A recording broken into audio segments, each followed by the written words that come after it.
This is Minecraft, arguably the largest game in the world, and with millions of speedrunning attempts, the craziest strategies you've ever seen, and the world's most dedicated community committed to pushing the game to its absolute limits. The only question left is just how fast can Minecraft be beaten? Yes! Yes! What? Oh, go down. There it is, boys. That's how we do it. Dude, that's how we do it. We got 2 world records back to back, just 3 seconds apart from each other. GG's, guys. This is the story of how speedrunners achieved the impossible and drove Minecraft to its utmost limit.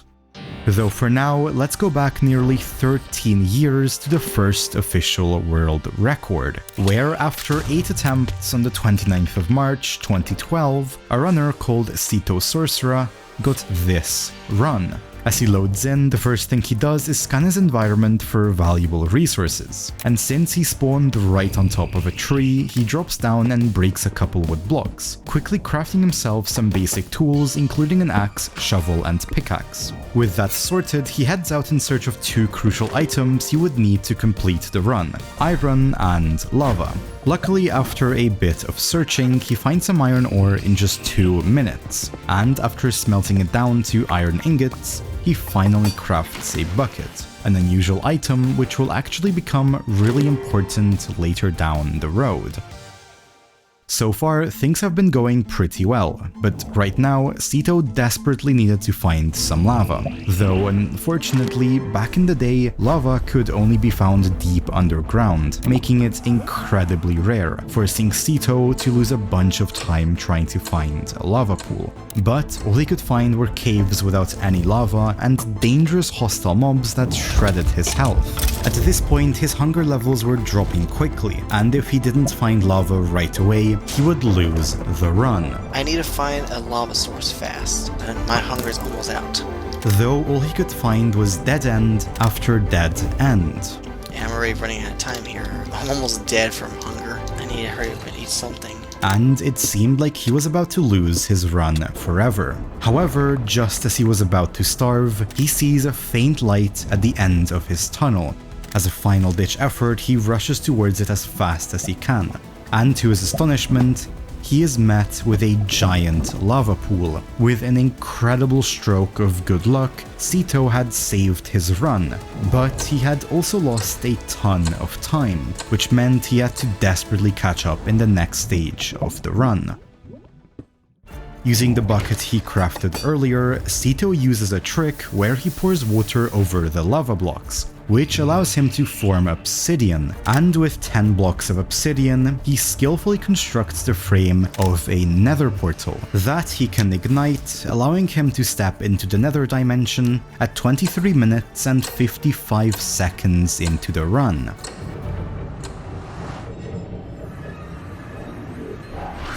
The Nether is a deadly dimension filled with lakes of molten lava and lethal hostile mobs, though Sito is here to find a nether fortress that he actually spawns right next to. Nether fortresses are towering structures found in the Nether, and also exactly what Sito was looking for, as it might just be his ticket to getting an incredibly fast time. However, his food levels were still dangerously low, and as there were no cows or chickens down in the Nether, he would have to use his knowledge and make do with what he had, picking mushrooms off the ground and using it to craft some mushroom stew. It wasn't much, but it finally allowed him to enter the Nether fortress, where he began looking for Blaze, and luckily it didn't take long for him to find one. Blaze are floating hostile mobs that shoot fireballs at players, and if you manage to eliminate one, they have a 50% chance to drop a blaze rod, which is precisely what Sito was after. I need to kill this guy fast. And fortunately, this one actually drops a rod, though he still needed 6 more, and he still had to make up the time he lost in the caves, which meant he had to continue looking, and fast. Eventually he finds a couple more blaze, though this time things don't go as smoothly. I think I've been at it for 5 minutes. Holy hell.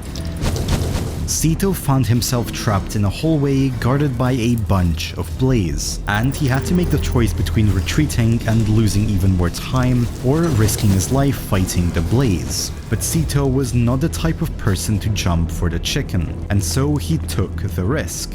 Okay, this guy's scaring me. He's here, I know it. I hear him. Where did he go? Oh god.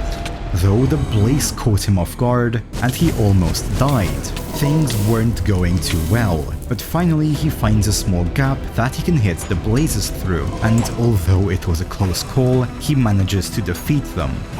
Yes, got it. Getting an extra 2 blaze rods. These blazes just overpowered for what damage they could do. And from here on out, his streak of good luck continues. Yes, did he drop it? Yes, he did. As he defeats blaze after blaze, allowing him to obtain more than enough blaze rods.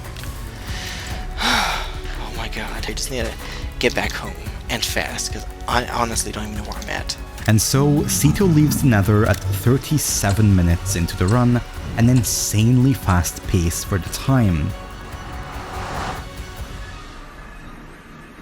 Where he begins arguably the hardest part of any speedrun, hunting for Endermen. To even attempt Minecraft's final boss, the Ender Dragon, Sito needs to discover a stronghold and activate the end portal hidden inside by placing an Eye of Ender into each of the 12 end portal frames. Crafting 1 Eye of Ender requires 1 blaze powder, made from the blaze rods he just obtained, and 1 Ender Pearl, which can drop from Endermen. And although it was incredibly dangerous, Sito had to venture out and defeat these mobs. At last he returns to the surface, and when nightfall sets, he begins the hunt. Luckily, it didn't take very long for him to find one, though he had to be extremely careful, as these Endermen could end his run in just 2 hits. But Sito plays it well, and manages to defeat Enderman after Enderman. Oh god, where'd he go? I hate it when they do that. One Ender Pearl, yes. Getting pearls at a record speed. Oh, yes, got it. Though just as he's about to collect all the pearls he needs, something terrible happens. I'm in the desert biome. I think that's the best location for mobs in general. Oh. Sito was 1 hit away from losing everything, but luckily he survives, and so he finishes collecting his Ender Pearls and finally crafts his Eyes of Ender, ready to open the end portal. Though in order to do that, he had to find a stronghold, a stone brick structure hidden deep below the ground that houses the end portal. Sito equips an Eye of Ender and throws it into the sky, which actually causes it to fly towards the nearest stronghold, allowing Sito to know exactly which direction to run in. I think I can actually do this. My heart's pounding because I actually could pull this speedrun series off. Cast it again. Okay, so it's in this direction. After a couple minutes, he reaches the location he pinpointed by throwing several eyes. Just to double check, he throws a final one. And I was right. And this time it actually goes straight into the ground below him, which meant he was standing right above the stronghold. Nervous, he begins digging down as fast as possible, and to his surprise, as he uncovers the stronghold, oh my god, I have made it. He discovers that he had dug straight into the portal room. I don't know how many times I can say this, but I have made it. Saving him a bunch of time, which meant that this was it. Everything he had done led up to this moment, and the only thing standing between him and the first ever world record was the Ender Dragon.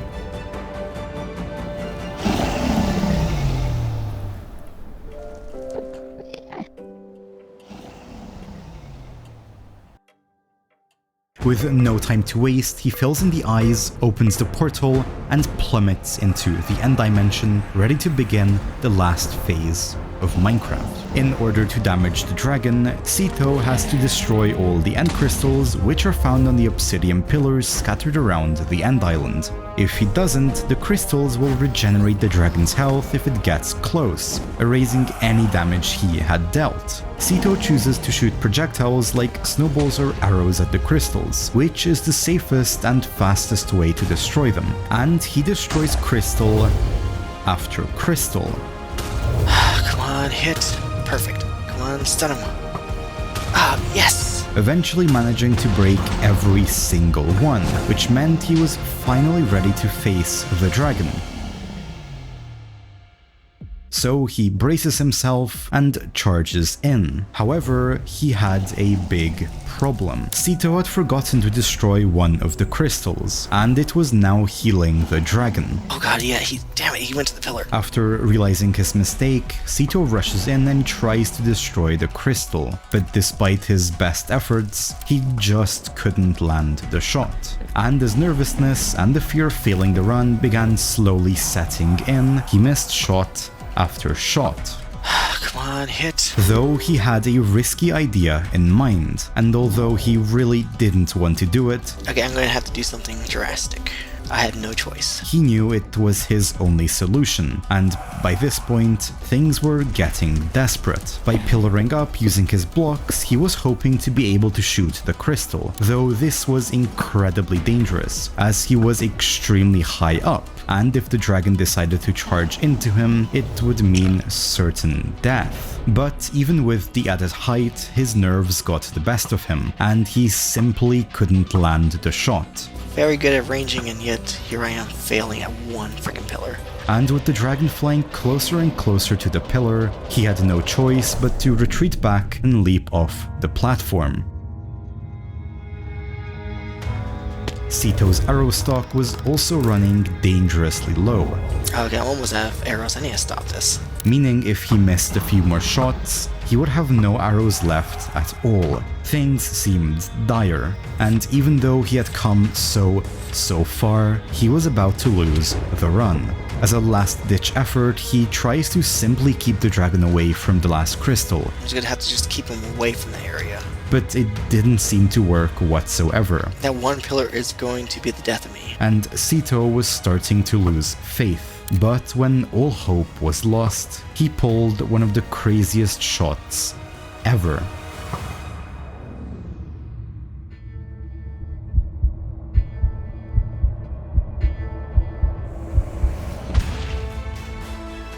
Which is pretty funny, but he's healing. Yes, finally. Okay, now it's time for the real fight. And with that, the battle was truly underway, and Sito was playing at the top of his game, hitting shot after shot. Did I get him? Yes, I got him. Come on, just one more hit, just one more hit, just one more hit. So eventually, after an intense 12-minute battle, Here we go, this should be the finishing blow. Oh, come on. Yes, victory. he lands the final shot and triumphantly defeats the dragon, finishing Minecraft in 1 hour and 26 minutes, marking the first official Minecraft world record. I can't believe it. Oh my god. You know what? I did it.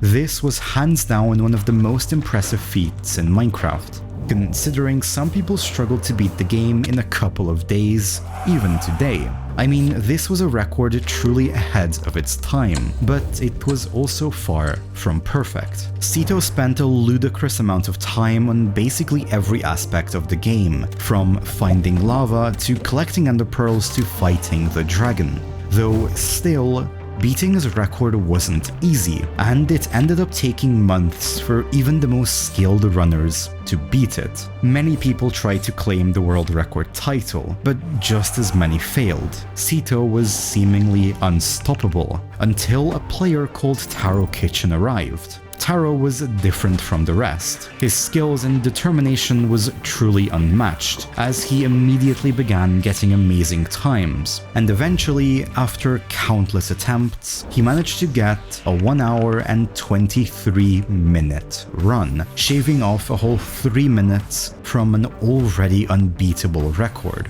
But Taro Kitchen wasn't done. He knew he had so much more potential left, and he was eager to prove himself different from everyone else. And over the course of the next 4 months, he did just that, as he single-handedly began lowering his time further and further, until eventually he got a 58-minute run, marking the first sub-hour record in history. numerous people attempted to best Taro, and some even managed to grasp the world record, only for Taro Kitchen to beat it the next week. He dominated the speedrunning scene for months, which eventually turned into years. He stood unstoppable, on top of a pile of world records of course. Though on the 26th of November 2016, he still wasn't done, and decided to prove that he could get an even better time. As every Minecraft world is different, the second he spawns in, he quickly looks around his surroundings. And fortunately for him, he gets super lucky with the generation, as he spots a village almost immediately. With some extra luck, these houses can contain everything Taro Kitchen could want at the start of a run, and so he sprints over, eagerly opening a blacksmith chest, where he actually finds a near-complete set of iron armor. He then gathers some wood, and after a dangerous encounter to grab some blocks, he decides to play it safe and get some extra iron and food, setting out to search for a lava pool just 4 minutes and 30 seconds into the run. This was slightly slower than Sito's pace, though the additional iron, armor and food meant he could play much riskier later on. Though he still needed to make up some time, and so he decides to stay on the surface instead of going underground for lava. You see, lava pools can now spawn above ground, and although they are incredibly rare, making searching for one quite risky, it might just give Taro the edge he needs to set a new world record. And so he heads out, hoping to spot one quickly. But as he continues looking, it seems as though there is none in sight, and to make it worse, he was in the middle of a plains biome that, with its tall grass and trees, made it particularly hard to spot distant lava pools. Still, he continues looking and looking, but to no avail, until suddenly he spots a red glimmer in the distance. His heart sank as he rushes over, and he breathes a sigh of relief as he comes face to face with an exposed lava lake. Using his water bucket, he quickly assembles another portal, and finally steps into the Nether dimension at just 6 minutes and 44 seconds, almost 15 minutes ahead of Sito's pace. And inside the Nether, his luck only got better, as he spawns extremely close to a fortress. He rushes in, quickly finding a blaze spawner, a new block that periodically spawns up to 4 blazes around it. So he waits, and when the spawner eventually summons some blaze, he begins stabbing them through a crack he left out in the blocks. And shockingly, he gets 1 rod, then 2, then 3, and then 4 in a row, something that only has a 1 in 16 chance of happening. With this incredible burst of luck, all he needed now was a single blaze rod, and he could leave the Nether at a ridiculously fast record pace. Taro waits eagerly for his spawner to summon some more blaze, and when it finally does, he rushes in, confident that he would get more than enough rods. He jumps one of the blaze, quickly taking it out, but to his dismay, it doesn't drop a rod. Though this wasn't a problem, as he still had 2 more blaze that could potentially drop his final rod. He turns to the second blaze and makes quick work of it, but this one also doesn't drop anything. Taro Kitchen shifts his focus to the third and final blaze, knowing that it only has a 50% chance of dropping the rod, and if it doesn't, he would surely ruin an otherwise perfect run. He dashes in, and as he defeats it, a small blaze rod hits the ground, meaning he had acquired his final rod, and his run was back on track.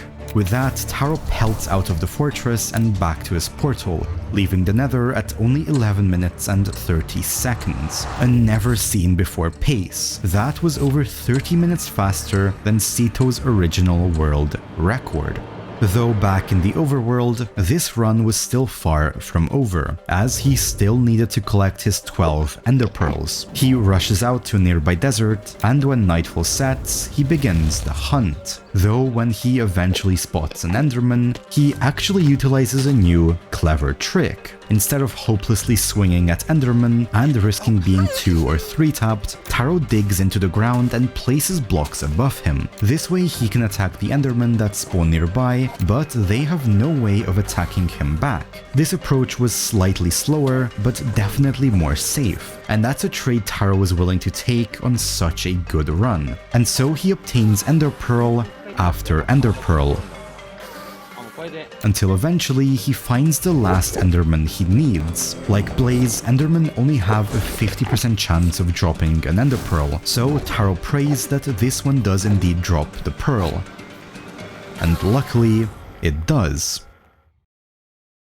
With absolutely no time to waste, Taro crafts his Eyes of Ender and begins heading towards the stronghold, just 19 minutes into the run, a ridiculous pace that, if he can manage his nerves with, would be truly generational. Thankfully, in just 4 minutes, he manages to find and dig down into the stronghold, where he rushes through the long and windy stone brick corridors, eventually finding the portal room, filling in the frames, and entering the end dimension at a record pace of 23 minutes and 44 seconds, a time so insanely good that at this point in Sito's run, he hadn't even found his lava pool, and all Taro had to do now was maintain his nerves and beat the Ender Dragon without dying.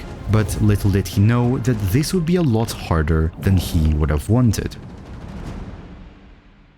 Keeping up with the pace, Taro immediately rushes in and begins shredding the many end crystals around the end island, destroying crystal after crystal, until eventually every single one had been blown up, and so he sets his attention to the dragon, who was just about to charge down onto Taro Kitchen. Luckily for him, that is exactly what he wants, as he had a unique trick under his belt. You might have noticed that he has a couple beds inside his inventory. Throughout the run, he had been going around and shearing sheep for wool that he crafted into beds before jumping into the end portal. And now that he was in the end dimension, he equips one of the many beds he had crafted and places it down onto the ground just as the dragon began charging into him. And right when the dragon was about to strike, he clicks on the bed, causing a massive explosion to occur. This is called a bed bomb, and it happens because there is actually no night or daytime in the end. In fact, there is no time at all, meaning when Taro tried to sleep in it, the bed got really confused and took the only logical next step, which is of course to explode, dealing an insane amount of damage to anyone or anything nearby. And by timing these explosions perfectly, Taro could actually deal an immense amount of damage to the dragon whenever it charged into him, though one wrong move and it would blow up him instead, costing the entire run. So when the dragon soared back up into the sky, Taro breathes a sigh of relief, though it didn't last for long, as the dragon rushed back almost immediately, giving Taro no time to prepare. Instinctually, he places his bed, waiting for the dragon. But as it swoops down onto him, he completely misses his click, dealing an insane amount of damage and nearly ending the run. Taro's heart rate jumps as he frantically tries to eat a piece of chicken that slowly began regenerating his health, though he knew that if he messed up again, it could mean the end to what could have been the greatest run ever. He fires a couple shots at the dragon, and when it eventually begins descending again, he places yet another one of his beds and braces himself for impact. But he ignites the bed far too soon, allowing the dragon to fly straight through it and shred his health all the way down to a single heart. If he had been just a block closer, he would have certainly been dead, though still the time was ticking, and at this point he didn't have a lot of time left. If he wanted to beat the world record, he would have to step up his game and play a lot riskier. So he heals up, and when the dragon descends again, he places another bed, and this time he hits the dragon perfectly, dealing an immense amount of damage. And as it charges down again just 10 seconds later, he places one more bed and hits this one too. With just 2 beds remaining, he equips his second to last one and prays that he can hit yet another bed bomb and clutch up the run. So when the dragon charges in again, he places it down and waits. And to his amazement, he hits the bed perfectly, shredding the dragon's health to almost nothing. With his heart beating out his chest, he quickly draws his bow and begins shooting towards the dragon. And with one final bow shot, at last he defeats the dragon. Taro rushes over and jumps into the victory portal.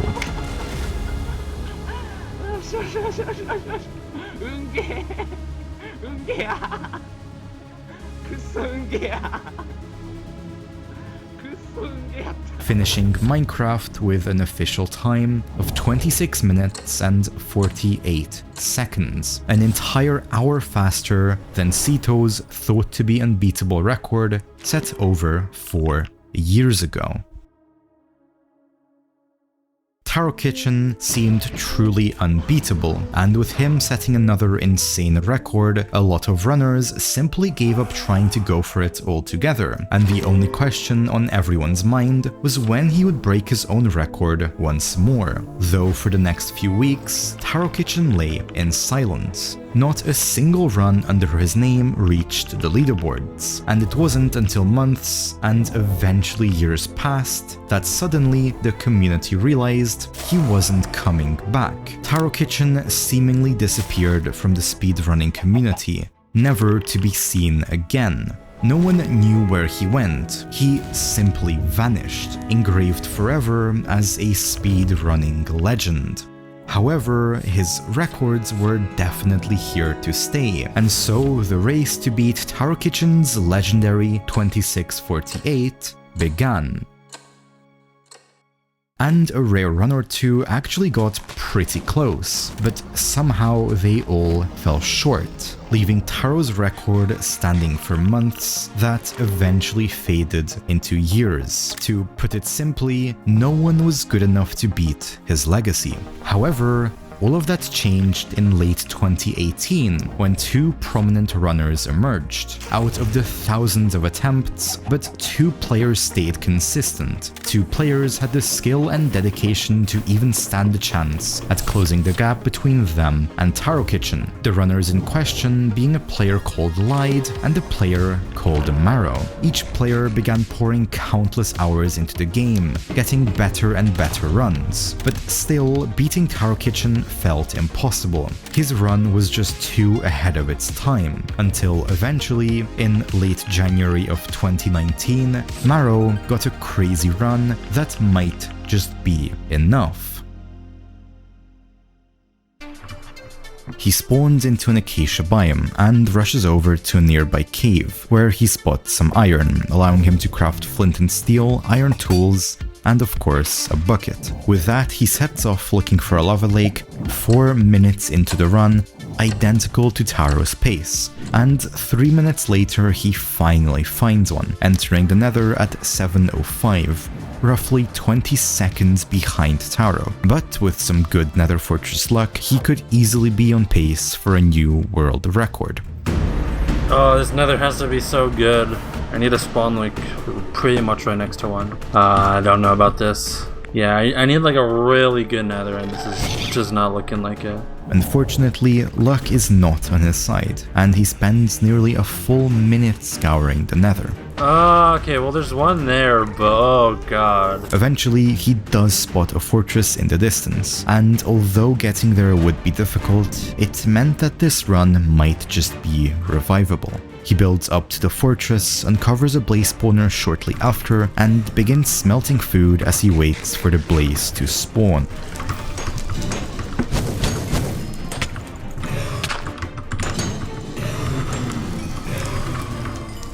Alright, I'm out of here. Bye. In just a few minutes, he grabs all of his blaze rods and begins making a dash back to the overworld. I do not have time, I need to leave now. Marrow leaves the Nether at 11:58, which is still half a minute behind Taro's pace. Though with some good Enderman and stronghold luck, he could easily turn this run around. Unfortunately, the first 2 Endermen he finds drops nothing. Yeah, I don't even know if I believe. But that's when something kind of ridiculous happens. What the heck? 4 separate Endermen spawn nearby in a matter of seconds, and as 3 of them somehow drop pearls, this run was now back on its feet. Marrow spends the next few minutes collecting the remaining pearls with pretty decent luck. Get in the water, get away from me. And at 16:45, he was ready to cast his first Eye of Ender, nearly 3 minutes ahead of Taro. Although he didn't quite have all of his Ender Pearls yet, he was certain he could find the remaining Enderman on his way to the stronghold. And exactly that happens just 2 minutes later, as he spots 3 separate Endermen. If 2 of these guys drops, that's really good. That somehow all drop Ender Pearls. Are you actually kidding me right now? And with another stroke of good luck, his next eye cast We're close! reveals that the stronghold is directly behind him. Come on. I think it's really close. Like, I gotta throw one here and... Yeah, okay, we're good. So, after finally locating it, Pretty sure it's here. This might be the run. he digs down at 20:25, mining himself directly into the portal room, still a whole minute ahead of Taro's world record. But that is when he realizes that he's made a devastating mistake. I have no string! I forgot! Okay, wait. Oh my god. When you enter the end dimension to fight the dragon, the first thing you have to do is destroy the end crystals. The fastest and safest way to do so is by bowing them down. But in order to craft a bow, you need string. String that Marrow had forgotten to get, turning a definite world record into a shaky situation. Though he still had a slim chance. If he found a library, a rare room that sometimes spawns inside of strongholds, he could break some of the cobwebs inside, turning them into string. But time was definitely not on his side. So Marrow sprints through the long tunnels of the stronghold in panic. Come on. Library. How hard is it to get a library? Jesus. Oh my god. But he meets Dead End. How hard is it to get a library? After Dead End. Where are you? And the clock was still ticking. Give me a string. Oh my god. With a miraculous stroke of luck, he finally finds the library. And as he crafts his bow, it's now time to rush to the end and pray that he manages to make it in time. Marrow lunges into the end dimension and with absolutely no time to spare, he quickly begins firing at the crystals. So many crystals, no. Eventually shifting his attention to the dragon. Alright, now I just need an aggro dragon. As it charges down, he places bed after bed. It's like... Oh, come on. And finally, he defeats the dragon and finishes the game. But to his dismay, the final time was 27:23, a whole minute behind Taro Kitchen, meaning he had failed. And it was all due to such a simple mistake. Dang, I actually am so dumb. I will never forget about this string ever again.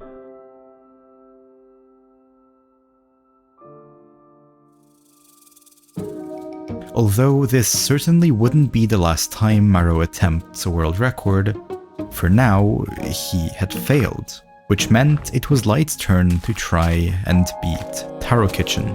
Despite having grinded speedruns throughout the entirety of 2019, Light's best time was only a 31:38, a full 5 minutes behind Taro's record.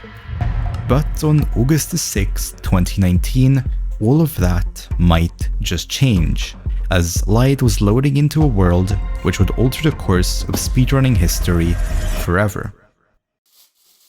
As he loads into yet another run, he quickly spots a temple and decides to craft some wooden tools. This is a desert temple, a rare structure found in desert biomes that can contain powerful loot like diamonds or even enchanted golden apples. Essentially everything a speedrunner wants. As any experienced player, he rushes to the temple and drops into the stash room, finding 3 diamonds, 7 iron, and 21 gold. After crafting some strong gear, he towers up and starts breaking the wool blocks found in the towers of the desert temple, which he can later use to craft beds for the dragon fight.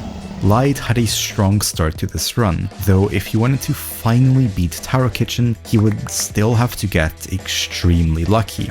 So, with no time to spare, he immediately begins searching for a lava pool, but he only discovers one 6 minutes into his run, entering the Nether 50 seconds later.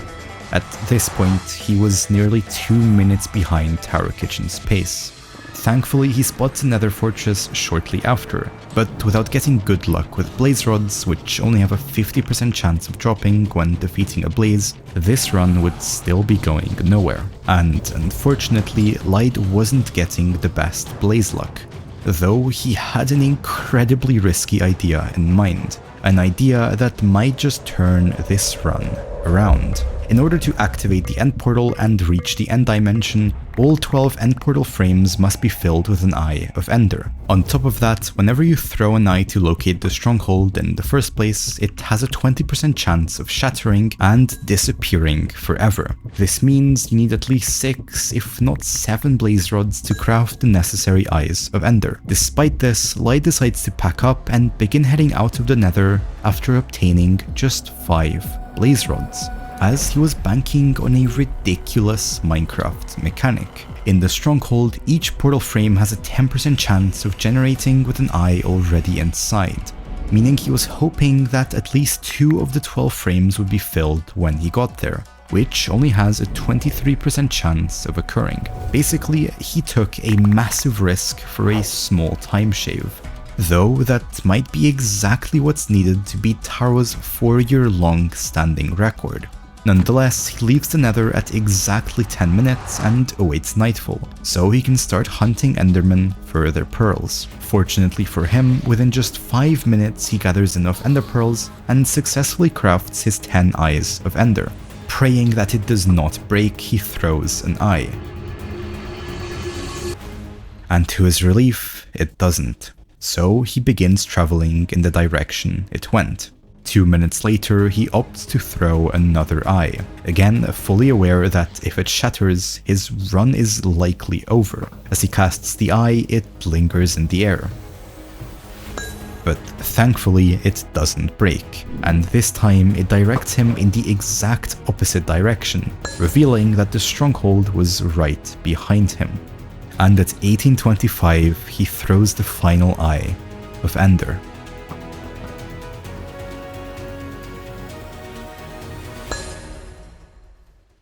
But to his disappointment, the eye breaks. This means that if he wants a chance at even facing the dragon, the portal must have 3 or more eyes when he gets there, which has an extremely slim 8.5% chance of happening. His run was likely already over, but despite this, Light decides to continue, digging into the ground at the position he thinks the stronghold is. But as he continues to dig and dig, he finds nothing, meaning he had missed the stronghold entirely, losing him even more valuable time.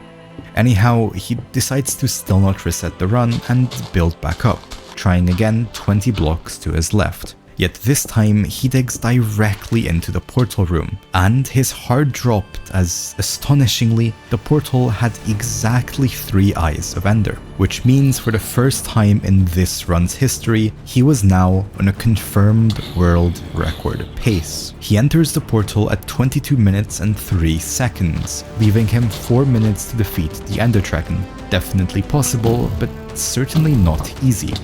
He takes out crystal after crystal, and quickly begins shredding the dragon's health.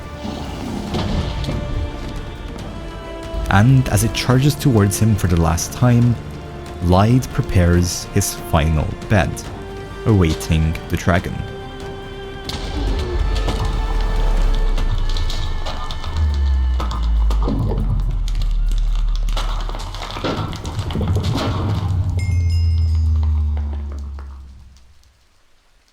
Lied had played a near-perfect Ender Dragon fight, and against all the odds, he had miraculously beaten the game in 25 minutes and 36 seconds, which meant that for the first time in 4 years, Taro Kitchen's record had been broken. This achievement was monumental. However, what if I told you that it might just be cheated?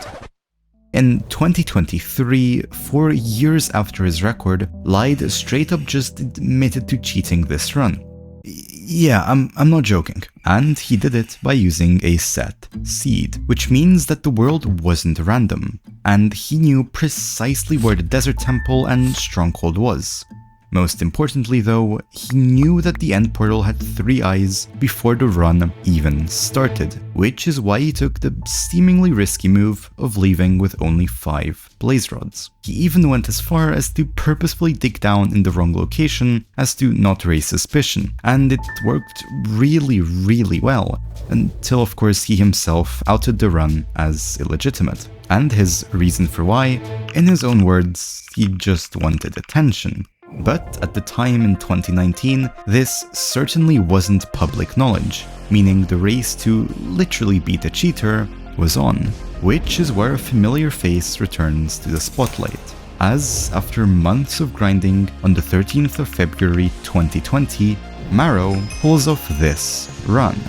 He spawns in an ocean right next to a desert biome, but after swimming to shore, he soon finds a cave, allowing him to craft a set of stone tools and a bucket 2 minutes into the run. Marrow spends another 90 seconds gathering food, blocks, and decides which way he wants to go in search of a lava pool and desert temple. I don't know where to go. Where do we go? A decision which might make or break this run. We're gonna need wool, feathers, and... Okay, please there better be a temple. Please, I need a temple. Although he does not find the desert temple, he spots a lava lake at around 5:40, so he quickly builds his portal and steps into the Nether at 6:12, with a blaze spawner literally 15 blocks from the portal. This was convenient. Marrow makes quick work of the blazes while shoveling gravel for flint, so he can later make arrows, and in just 2 minutes he gathers enough blaze rods and makes a dash back to the overworld. One of my faster nethers.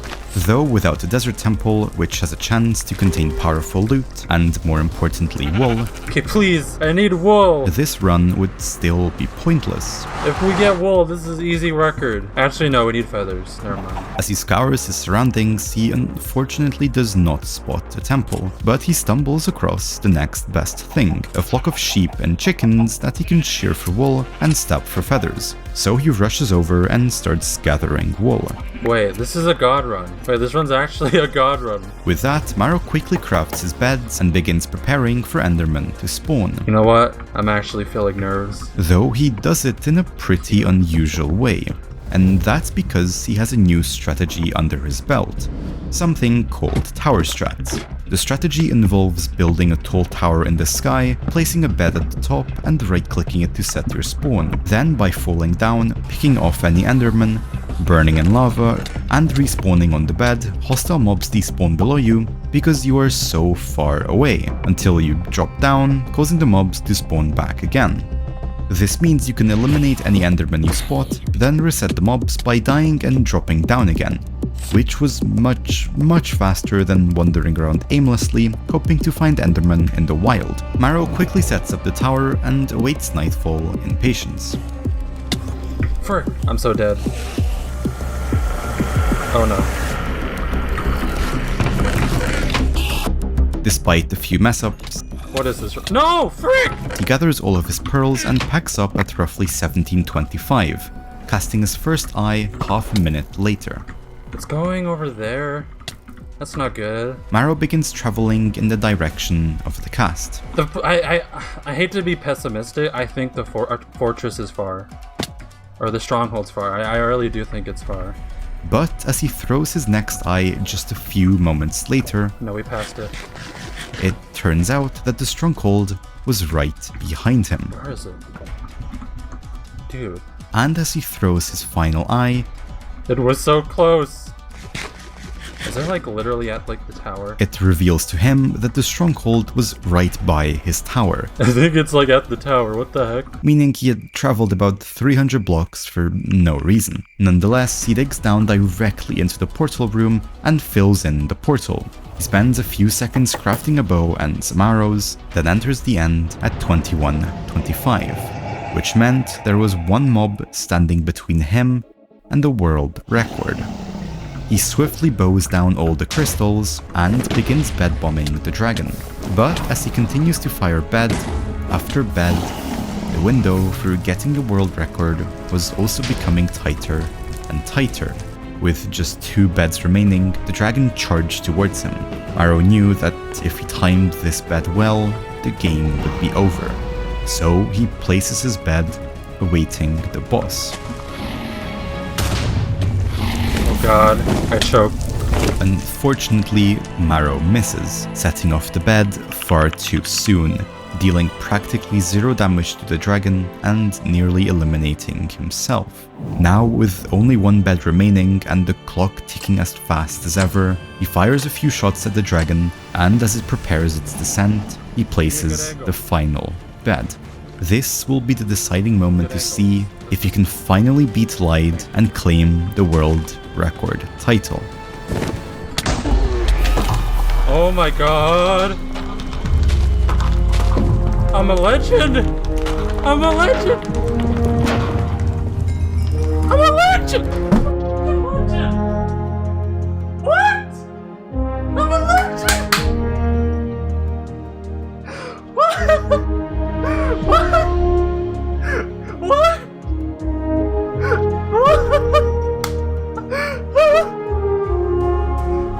I could have been so much faster, but I don't care. What?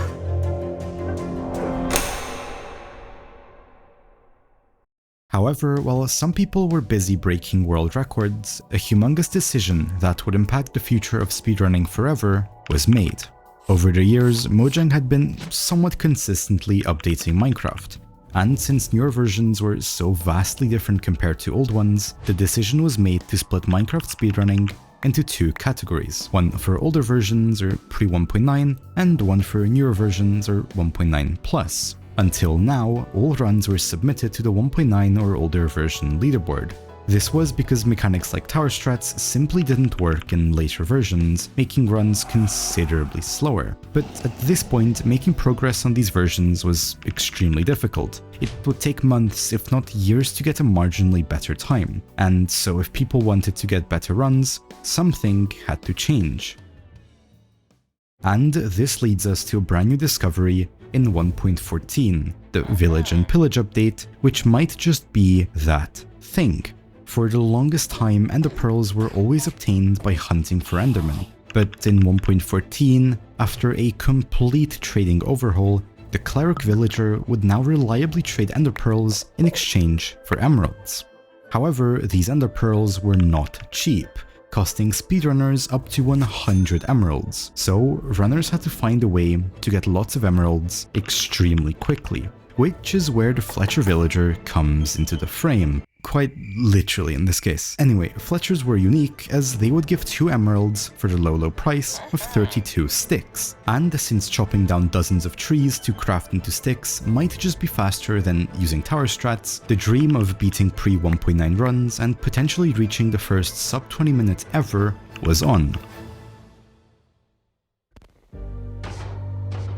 Although many people attempted this challenge, the 3 main runners who had the most success, and who I'll be focusing on in this video, are Marrow, the current world record holder, a massive YouTuber called Dram, who, if you know anything about Minecraft, you've probably heard of, and lastly, a German man called RealBenex, who was the complete underdog in this situation, considering he was facing off against possibly the biggest Minecraft YouTuber at the time, and quite literally the best speedrunner in the world. But despite that, he pulls off some pretty insane plays later on. And so the great speedrunning war began. As 1.14 speedruns were fairly new and people were still figuring out how the runs worked, the first few times weren't that great. Marrow got a 35.59 on February the 19th, 2020, RealBenex got a 35.22 just 6 days later, followed by a 32.37 from Marrow. But it wasn't until March 14th that things began to get pretty insane, as that was the day Dream got this run. As he spawns into the world, he scans the nearby desert biome. Ooh, 2 desert temples. And luckily spots 2 separate desert temples. So he begins heading towards one of them, chopping down a tree on the way. I need me a village, a lava pool, and that's kind of it right now. After cutting down the tree, he makes his way into the desert temple, entering it 50 seconds into the run, where he crafts himself a wooden pickaxe and mines straight into the stash room, finding 9 TNT, 6 emeralds, and 12 iron. Once he's stacked up, he heads over to his crafting bench and makes a bucket, some iron tools, and a shield. Whoa, I almost fell. Oh, I don't even know what that was, but holy cow. And after almost falling to his death in a naturally generated sand trap, he swiftly leaves the first temple and makes his way over to the second one, grabbing flint for flint and steel, and gathering some food along the way. I wonder if they added natural selection. I feel like is there a natural selection mod or something like that? Mobs can evolve, and if the mob lives past like a day or something, then the mob like reproduces every day. And while rambling on about natural selection or something, I don't know, he finally makes his way to the second temple, entering it around 4 minutes into the run. In this stash room, he finds 2 golden apples, 2 emeralds, and 9 gold, which will become extremely useful later on, as he can craft golden axes to cut down wood extra quickly. But for now, he stumbles out to a nearby lava pool he had spotted before entering the temple. Dream quickly builds his portal and steps into the Nether at 5:20. Alright, let's see. Where he doesn't need to spend much time searching, Oh, no way! as he finds a Nether fortress almost immediately, Ooh, what the hell? It's a double spawner too! that somehow has 2 separate blaze spawners right next to one another. Okay, I got one. Oh, this could be good. Please tell me there's a village. So he does what any professional speedrunner would do, Don't even ask. and nearly ruins the run by falling off a cliff. Don't even ask. But after making a swift recovery, he continues farming the surrounding blaze, getting enough rods just 8 minutes into the run, leaving the Nether shortly after.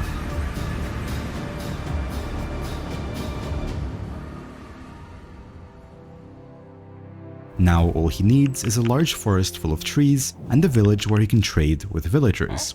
Luckily, he spots a forest pretty much right after leaving the Nether, Okay, wood.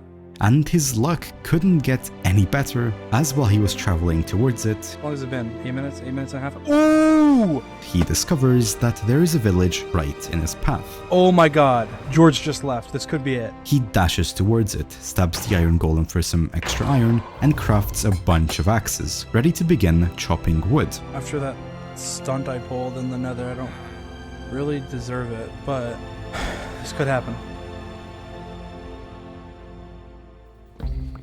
I didn't even make bread, did I? I'm gonna use all my food up, aren't I? Oh well. There's skeletons over there. Don't come for me, please. Oh god. I would just keep ignoring them, but they're kind of annoying.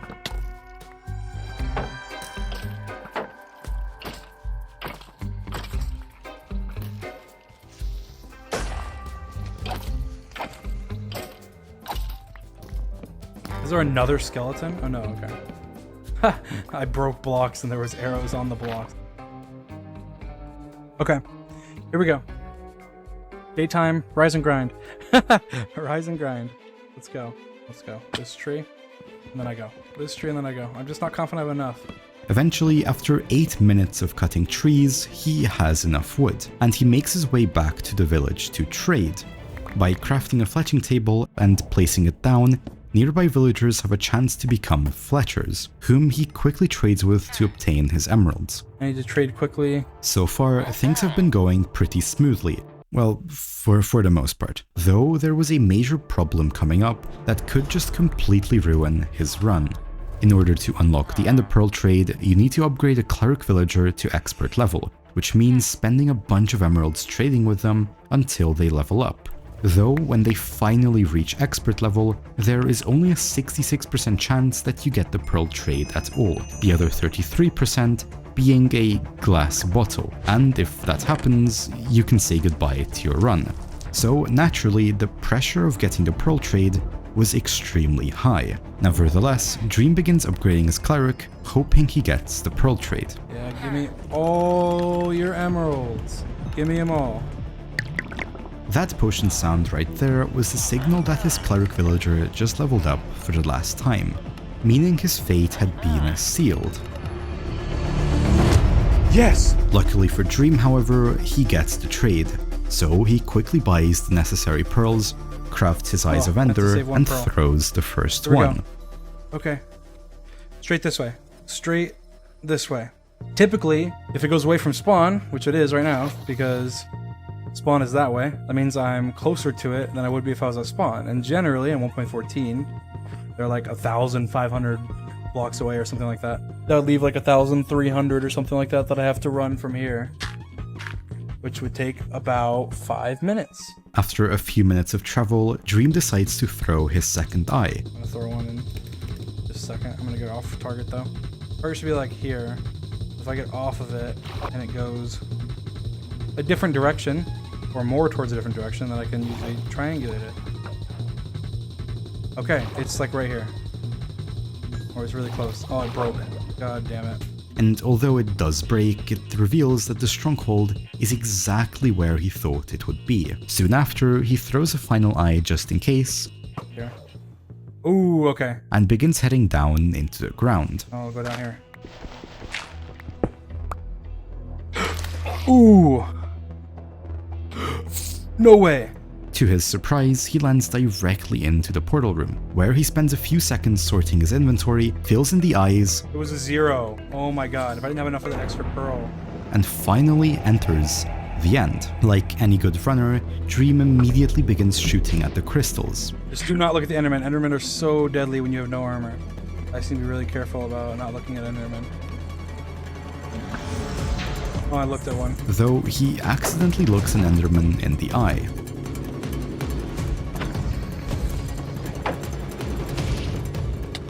Oh god. During the chaos, he is forced to eat a golden apple. But thankfully, he survives. Okay, that was dumb. Don't look at another Enderman. Come on, come on, come on, come on, come on. Don't shoot me, don't shoot me, don't shoot me, don't shoot me.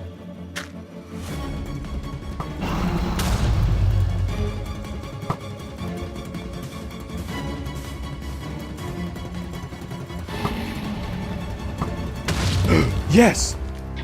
And eventually, he manages to break all the crystals, which meant that the only thing standing in his way was the Ender Dragon. However, this dragon fight was a bit different from all the others we had seen, as in later versions of Minecraft, the dragon no longer dives towards the player like it did in 1.7. Instead, it does something called perching, where the dragon hovers in the middle of the end island for a few seconds. If you're fast enough and also careful enough to not accidentally get launched up into the air, you can take advantage of this perch and bed bomb the dragon, just like in 1.7. But it was extremely difficult and risky to do. Luckily for Dream, the dragon perches right as the final crystal explodes. He charges in, quickly detonating a bed followed by a few sword swings, dealing a massive amount of damage to the dragon. Oh my god, that took so much time there.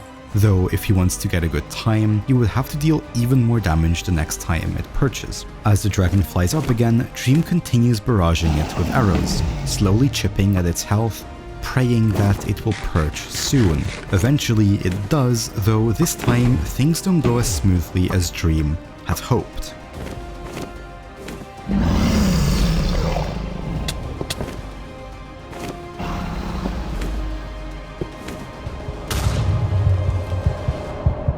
Please! Oop!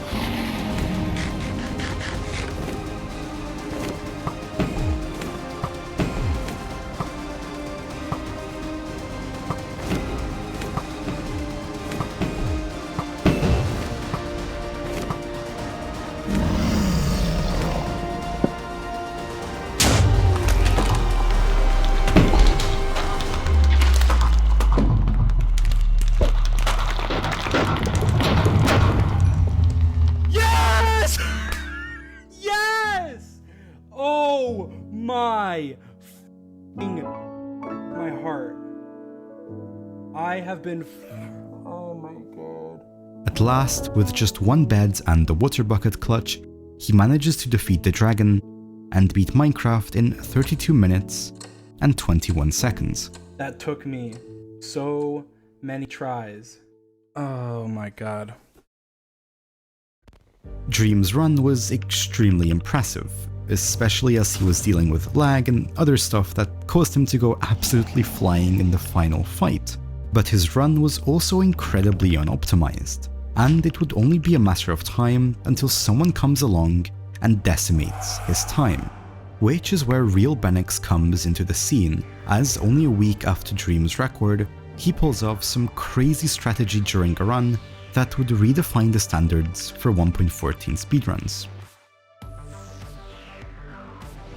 As he loads into the world, he notices a desert village and savanna biome almost immediately, so he rushes towards them, gathering hay bales for food, an iron golem for iron, and beds for, well, beds. While in the village, he spots a desert temple and dark oak forest in the distance, which is incredibly lucky for reasons that will make sense shortly.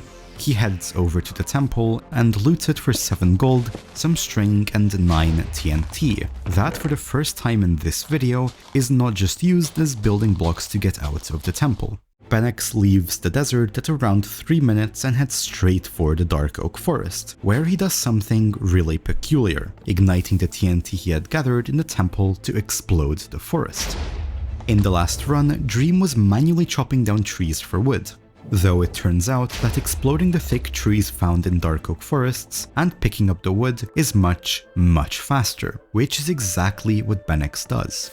And he finishes gathering enough wood just 8 minutes into the run, which meant he spent as much time looting a temple, village, and forest as Dream did just gathering his wood. Anyhow, he heads out of the forest in search of gravel and lava. And he didn't search for long, as he builds his nether portal and enters the nether at 9:30, where he spawns right next to a nether fortress. There he makes quick work of the blazes and leaves the nether in just a few minutes, heading back to the village to trade. There, using the wood he had gathered earlier, he crafts sticks and trades them for emeralds while upgrading a cleric. Thankfully, he gets the pearl trade, and after making sure he has everything he needs, he casts his first eye at 17:46. Unfortunately, the stronghold is extremely far, as he spends a whole 7 minutes trying to locate it, though once he does, he enters the end and defeats the dragon in just 4 minutes, finishing Minecraft in 28 minutes and 48 seconds, the first sub-half-hour record in 1.14 history. Though unfortunately, his record wouldn't stand for much longer, as only 4 hours later Marrow gets a 27:26, and just 1 day after that, Dream almost resets a run. I might quit. The seed's kinda meh so far. Yeah, I'm gonna quit. Maybe. Ooh! Then on that same world, 25 minutes later, he breaks the world record, lowering it even further to a 26:44, only for Marrow to come back a few days later and get a 26:03. My point in saying all this is that records were flying left, right, and center. The competition was fierce and someone would have to get a ridiculously low time if they wanted to keep the title for longer than a few days. Which brings us to May 5th, 2020. Both Marrow and RealBenex had been streaming for quite a few hours, loading into separate worlds just 10 seconds apart from one another. Little did they know that one of these runs, which were being played at the same time, was about to become the next world record. As they spawn in, Marrow immediately spots a desert village close by. There is a village? And makes his way over, grabbing an iron sword, armor, and a few apples from the first chest. RealBenex also spawns directly next to a village, where he breaks the logs of one of the houses and crafts himself basic stone tools. They both spend the next few minutes gathering beds, basic gear, and food. RealBenex loots most of his village, leaving at 2:17, while Marrow leaves his at just 1 minute 20 after spotting a desert temple nearby. I've never seen a temple bulge out so much. Inside, he finds 4 emeralds, 19 iron, 2 golden apples, and of course TNT. Right as Marrow exits his desert temple, Benex spots his very own, and he makes his way over, but not before stopping to shovel some gravel for flint. Once in the temple, he finds 4 iron, 4 gold, 2 emeralds, and even an enchanted golden apple. He towers out of the temple and makes his way towards a hidden lava pool that he had spotted the top of while traveling towards the temple. Hier war auch Lava. He quickly builds his portal and enters the Nether at just 440, where he immediately finds another fortress. Meanwhile, over at Marrow's run, he was still looking for a lava pool. I don't know where to go. Where go? I'm gonna go the other way. But unfortunately, he doesn't find one for another 3 minutes, only entering the Nether at 6:14, at which point Benex was almost done collecting his blaze rods in the fortress. And in the Nether, Marrow's luck wasn't that much better, There's 2 ways I can go. as he doesn't spot a fortress and has to make a decision on which direction to take in order to find one. Which way is the correct way? A decision which could drastically change the outcome of this run. Ultimately, he chooses the left direction. Okay, come on. Give. Is that a fortress? Or is that just nether brick that's just spawned randomly?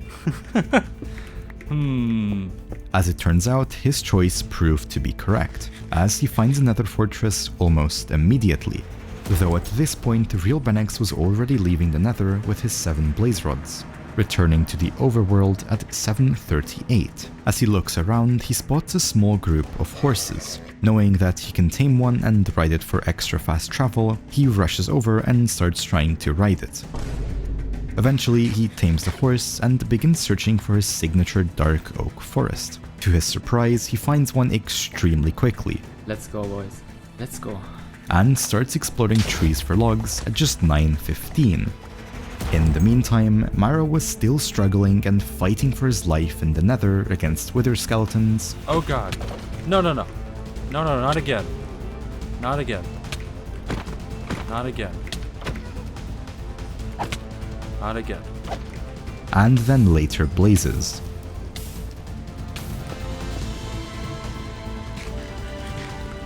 But eventually, he too gathers his 7 rods and finally leaves the Nether at 10 minutes and 43 seconds.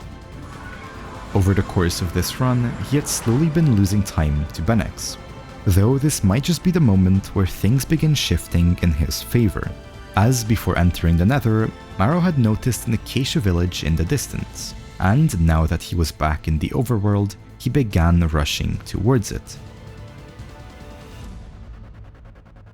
Acacia villages are unique because of their houses, that, much like dark oak forests, are made from tons of wooden blocks, allowing Marrow to blow them up for sticks, which means at this point Marrow actually had a pretty decent lead, as he could trade with the villagers while gathering wood, and RealBenex still had to travel a couple hundred blocks back to his village in order to trade in the wood he had gathered, which is exactly what he does after gathering enough wood at around 12 minutes into his run. Still, Benex makes his way back to the village just in time, and both runners start leveling their clerics simultaneously. Understandably, both runners were extremely nervous about the pearl trades, and maybe even a little bit confused. This could be a good run if we get the 1 out of 3. Or not the 1 out of 3. The other one, the 2 out of 3. We're probably gonna get the 1 out of 3 knowing my luck though, so. RealBenex was the first to upgrade his cleric at around 1505. And luckily he secured the trade. Let's go, chat. A mere 10 seconds later, Marrow also upgrades his villager. Let's go. And to his relief, he also gets the pearl trade, meaning both runners were now completely even, and anyone could win. Within just 1 minute, both runners gathered enough Eyes of Ender and began traveling to their respected strongholds. You know, I'm just happy I got it. Even if this run dies somehow, I'm just happy that I finally got it. It took many, many years, but we did it. It literally just comes down to stronghold. I have my bow, right? At this point, a few people in chat were actually noticing that the 2 runners were toe to toe. Is benex on a run right now? Benex is also on a run. That's amazing. RealBenex was the first to locate and mine into the stronghold at around 20 minutes, while Marrow was still sort of struggling. I know I threw it twice. No. Okay, they both dropped. Is it like here? Where is it? Where do I go? Benex is in the end? Wow. He's probably got the record unless he screws up. I'm gonna dig here.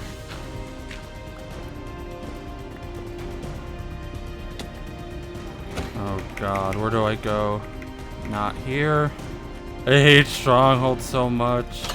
Though at last he enters the end at 22:26. At this point, benex was already deep in the end dimension, seeing as he had absolutely no problems finding the portal. However, he wasn't exactly having the smoothest fight either. Just moments ago, he was forced to eat his enchanted golden apple. His dragon was refusing to perch, and he was struggling to destroy the last 2 crystals. But just as the dragon begins its descent, benex finally manages to destroy the crystals. He rushes to the center, where he tries to deal as much damage as possible. Meanwhile, Marrow makes quick work of the crystals and gets a really early perch, allowing him to get 2 bed bombs off before the dragon decides to depart, turning the playing field even once more. Both benex and Marrow continue to shred the dragon's health, arrow after arrow. Though at 24:30, both dragons decide to perch in parallel, and I'll let the clips speak for themselves.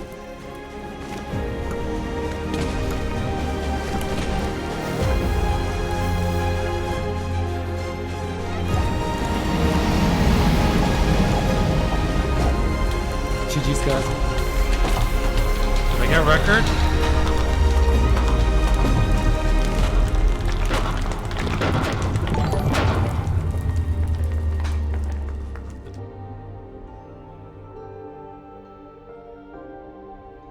Both runners had completed their games just 3 seconds apart, yet neither runner was celebrating. The air was stiff as both benex and Marrow waited for their chats to reveal the winner. Was it a record? What is benex at? What is benex at? And miraculously, it turns out that Marrow had won, beating benex by a whole 6 seconds. Or did he? You see, as the runs were being re-verified to be put on the leaderboard, it turns out that benex had lost a bunch of time due to dimension loading, which is where you are stuck looking at this little screen when changing from the overworld to the Nether, or the end. Now for Marrow, who had a particularly beefy computer, this took less than a second. But for benex, it took quite a while longer, which means after a recalculation, it was revealed that benex's run was actually faster by 2 seconds, making him the official world record holder.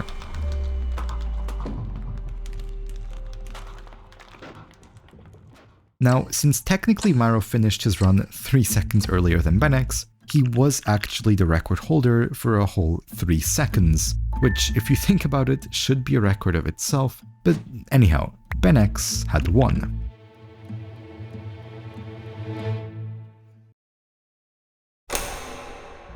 Though while benex, Dream, and Marrow were busy waging the biggest speedrunning war in history, a runner called Fruitberries was engineering a new, unique strategy to get Ender Pearls. Currently, the slowest part of any speedrun was, well, collecting pearls, regardless of whether you use a tower strat or a village strat. Though Fruitberries had come up with a rather unique way of trying to deal with this problem. Chests inside of desert temples can house a bunch of good loot, like rare ores or golden apples, but they can also sometimes contain enchanted books, that when applied to equipment can provide buffs like extra damage to spiders or faster swimming speeds. In the previous run, benex actually found 4 separate books in his temple, though most of these enchantments aren't really helpful for speedrunning and take a bunch of time to apply, as you need to craft an anvil in order to use them. However, one enchant stood out from the rest, and that enchant was Looting 3. Looting 3 is an extremely rare book that, when applied to swords, can increase the maximum number of pearls dropped by Endermen from 1 all the way to 4. Yeah, it's pretty good. And it might just be the key to getting a sub 20-minute run. However, getting this book was extremely difficult, and so this strategy kind of stayed in the shadows. Until June 10th, 2020, when Dream got this seed. He spawns right in the middle of a vast desert biome, spots a massive cactus, There's a giant cactus here. Look at the cactus. What the heck? Which has nothing to do with the run, but hey, it's pretty cool. And after chopping down a tree, he makes his way towards a nearby desert village. In the village, he acquires food, beds, basic tools, and after defeating a golem in the most satisfying way possible, getting a whole 5 iron ingots, 5 iron. That's the max. he leaves in search of a lava lake and desert temple. Luckily, he finds just that. Ooh! There's a lava pool there too. And so he quickly makes his way over to the temple, eager to loot the I stash knew room. my water was glitched.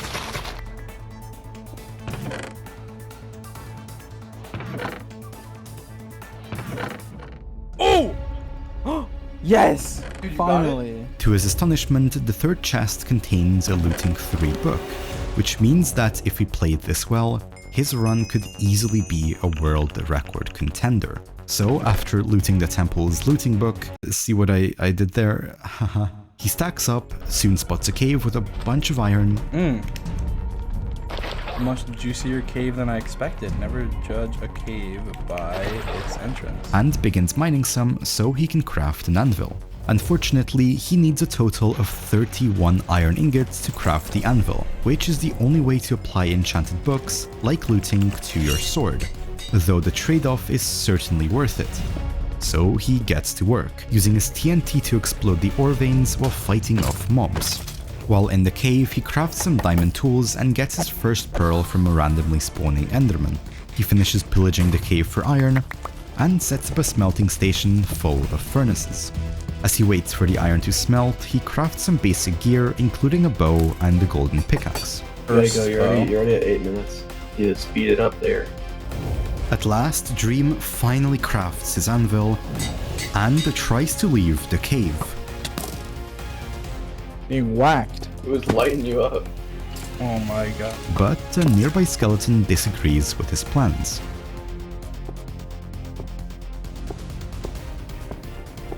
Finally, Dream manages to escape, and so he returns to the lava pool from earlier. Spawn in the fortress. I'm gonna spawn in the fortress. I'm gonna spawn in the fortress. Literally right next to the blaze spawner. He builds his portal and steps into the Nether 9 minutes into the run. But unfortunately, there is no fortress in sight. Oh! Yes! Oh, Let's go. okay, it is epic. Until he climbs on top of this hill, which actually reveals that he spawned under 50 blocks from a fortress. Feeling lucky, Dream drops down and mines a few veins of nether quartz ore for experience, as he needs 7 levels to apply the looting enchantment. 7 levels. I only need 7. Dream, I'll give you $100 and you're looting 3-sword penis. Okay. Yes. Finally, he crafts his anvil and applies the looting 3 book to his sword, giving it a slightly questionable name. And with that, he makes his way towards the fortress. Dream finds a blaze spawner at around 10:25. Ooh!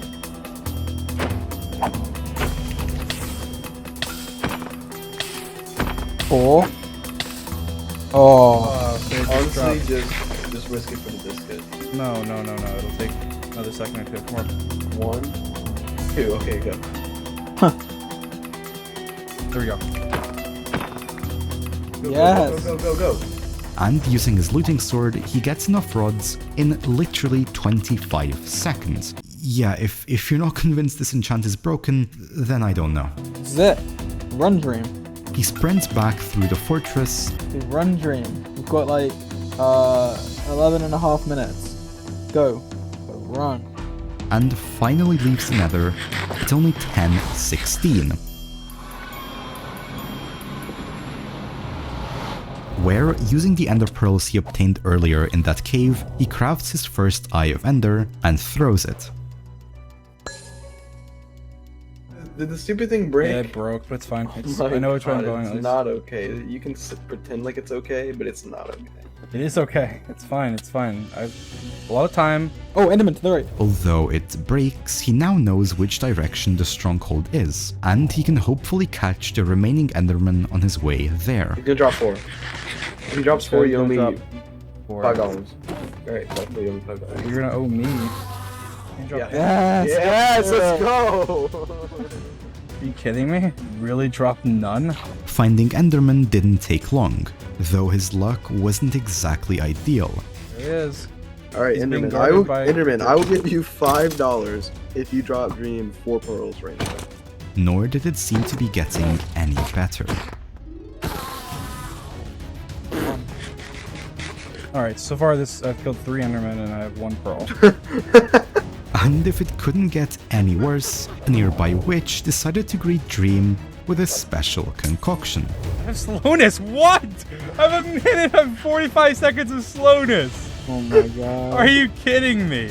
Well, use your if you find a cow, just use your bucket and drink the milk. Luckily, he finds a group of cows, and after drinking some milk, which removes all potion effects, including slowness, he continues his search of Enderman.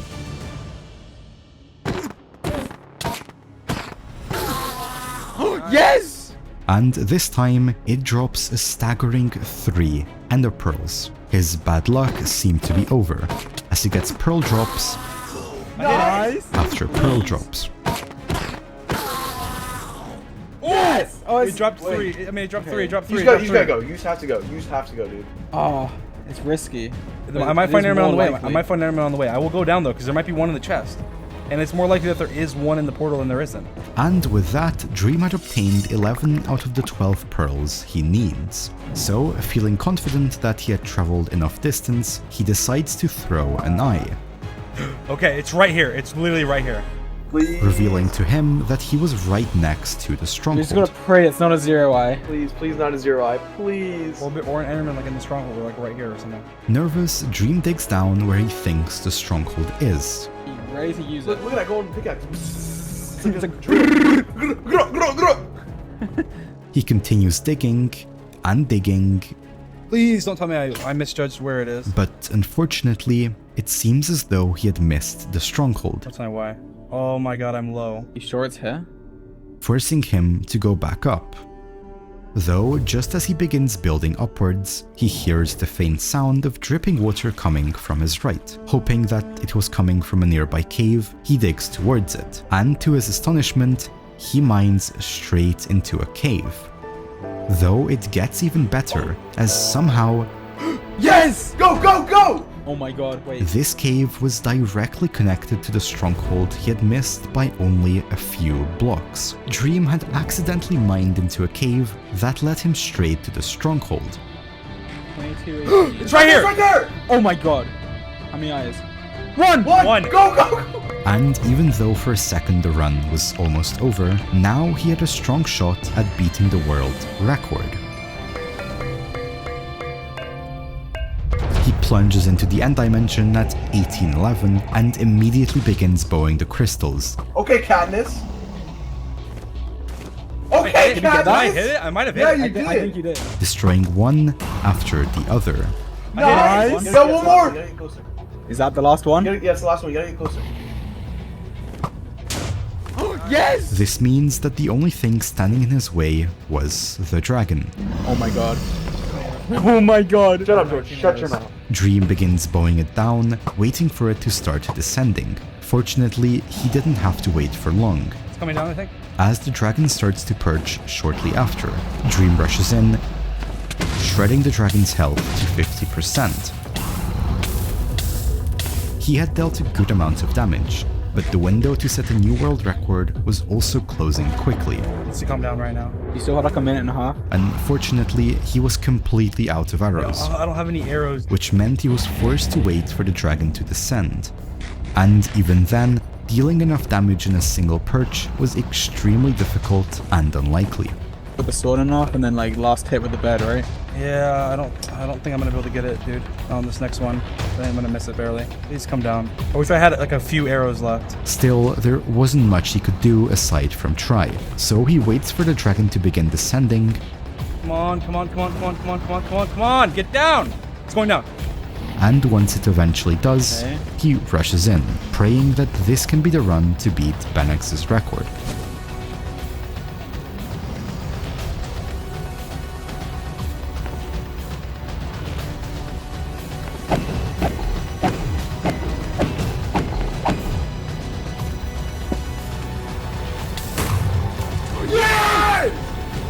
Oh my god, is it time? Is it time? You have 18 seconds. You have 18 seconds. Come on. Get in! Get in! No way!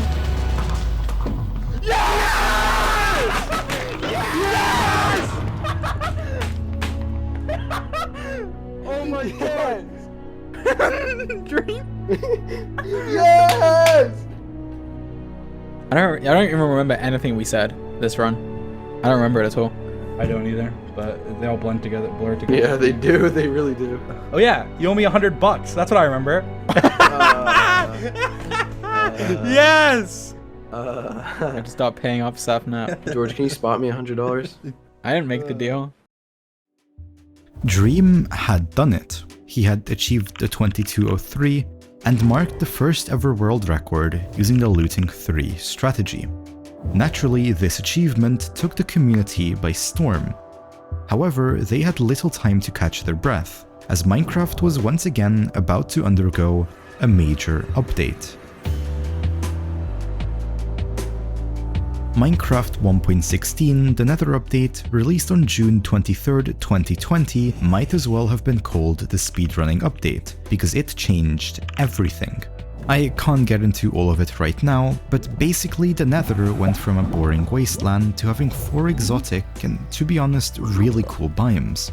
Though for speedrunning, the biggest change was the piglin, a completely new mob that spawns in the Nether with a brand new bartering mechanic. Basically, you can give a piglin a gold ingot, and they will give you something random in return. The most valuable of these items being ender pearls. This completely revolutionized speedrunning, as bartering with piglin was way faster than any other strategy to obtain ender pearls, and so the goal of getting a sub 20 or even a sub 10 was more possible than ever.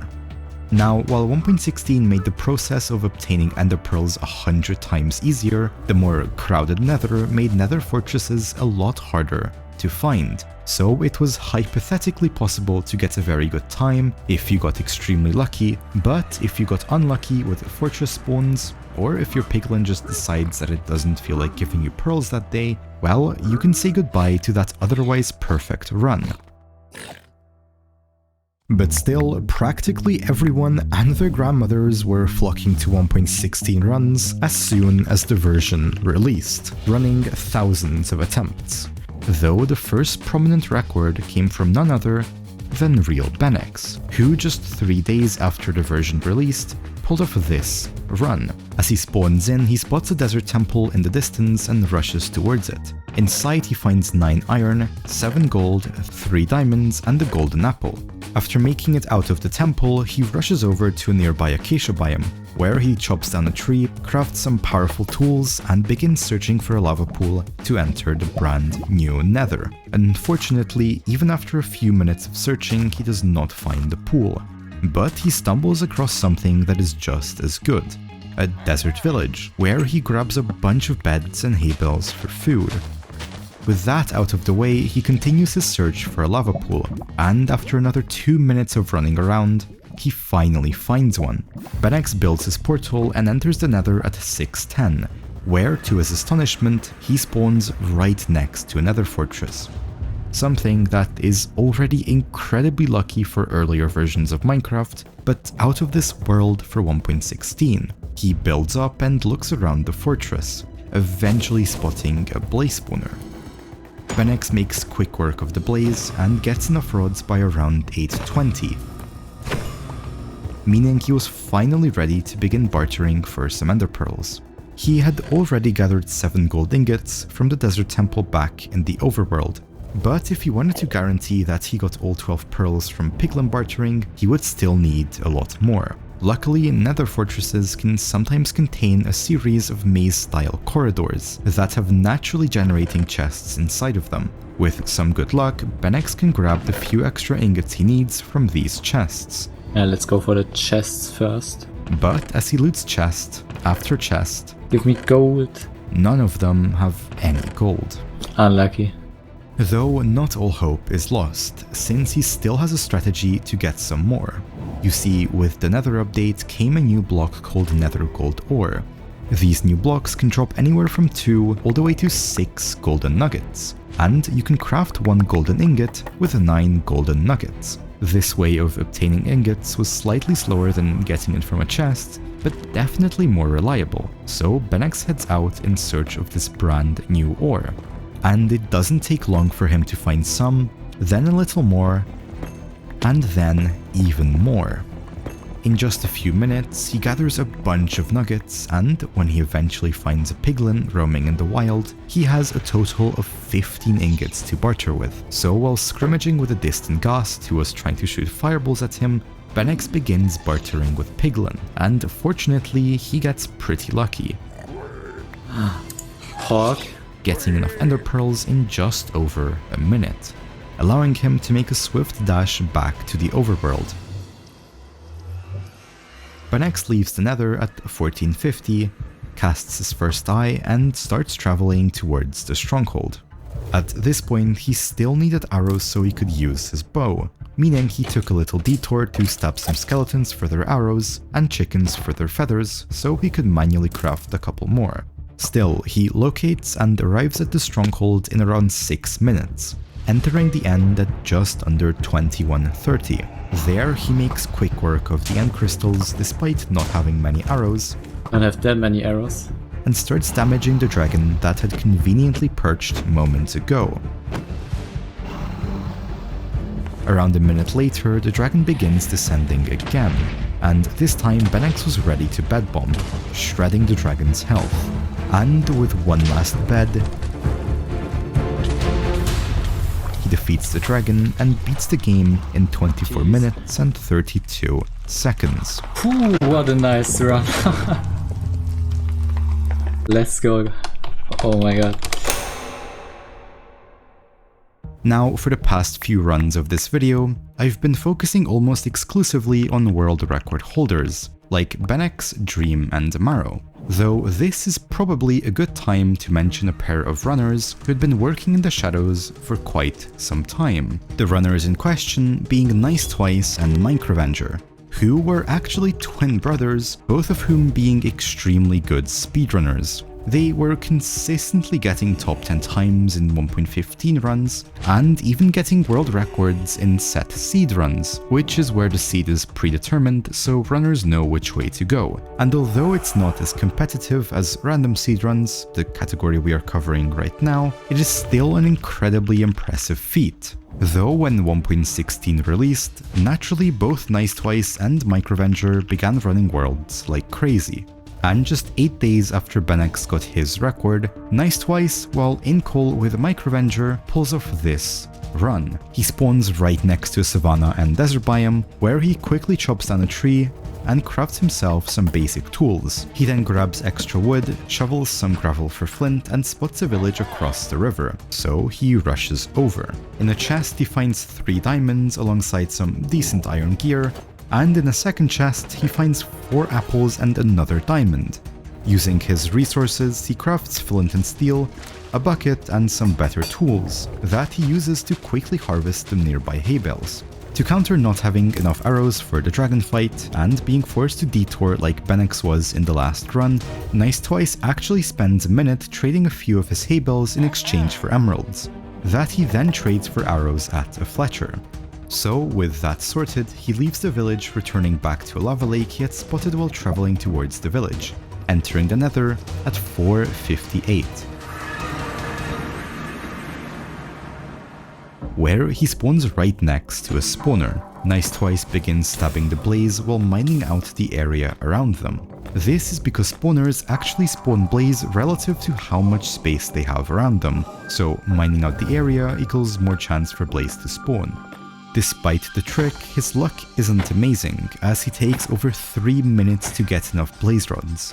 But once he eventually gets enough, he spends some time crafting his gold ingots, and begins trading with a nearby piglin, who gives him pearls on literally the first barter.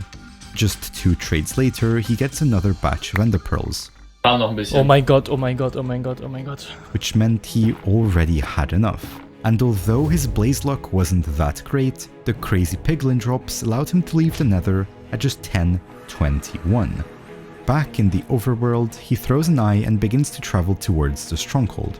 In a few minutes, he finds it, fills in the eyes, and enters the end dimension at 16:43. Quickly, he eliminates all the crystals and waits for the dragon to perch. Unfortunately, when it finally does, he doesn't have the best luck as the dragon leaves super quickly, making him miss the opportunity to bed bomb. Er ist schon weg. Though he plays much better in his second perch and deals a ton of damage. Eventually, the dragon does decide to ascend once more, though Nice Twice continues to barrage it with arrows, getting it lower and lower. Then, at 2050, as the dragon descends for the final time, Nice Twice prepares his bed, awaiting the dragon.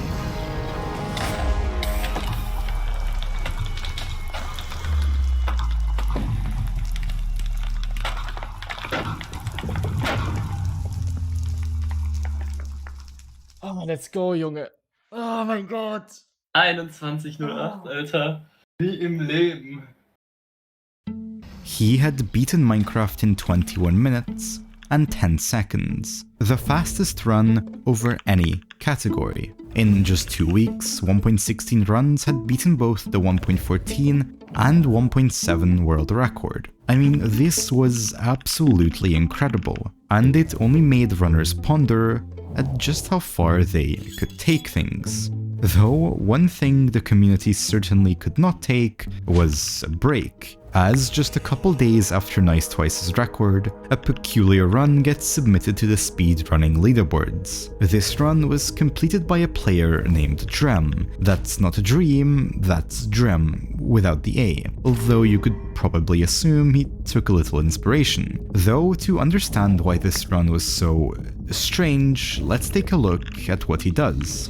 As he spawns in, he immediately spots a ruined portal. These structures are new with 1.16, and aside from being a half-complete nether portal that runners could potentially fill in, they also contain loot chests and gold blocks.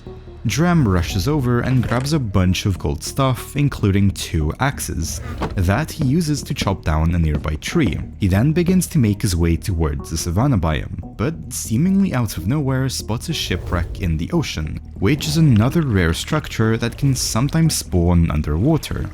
So Dram swims towards the shipwreck, and inside he finds 5 iron, 2 gold, and an emerald. Once he swims up, he crafts some basic tools, and like any top runner, finally makes his way towards the massive savanna biome to look for a savanna village. Except he doesn't do that, he runs straight past it. And as it turns out, he was running directly towards the savanna village. But this is really strange logic. Why would a runner go straight past the savanna biome in hope that there might be more savanna somewhere else?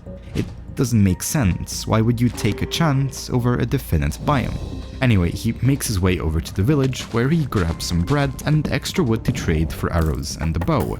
Once he's ready, he makes his way over to the ruined portal, grabs the extra gold block, and builds his ruined portal in a nearby lava lake. Once in the Nether, he starts searching for piglins and a fortress, though the way he does it is rather strange. I'll just play some of the footage and maybe you can spot why this is so weird.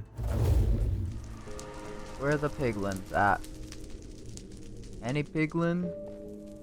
Hey, of course hoglin, the worst. Got it? I don't know how much I can't express how much I hate hoglins. Notice how he never checks his surroundings and just kind of goes in an oddly specific route that leads him to piglins, somehow?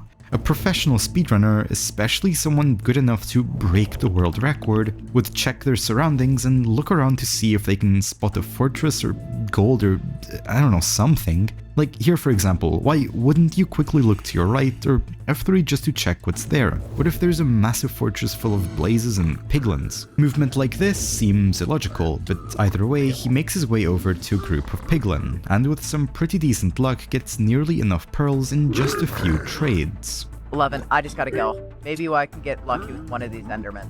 Luckily, he is in a warped spores biome, a new nether biome that almost exclusively spawns endermen, so he takes his chances and tries to hunt one down for his last ender pearl.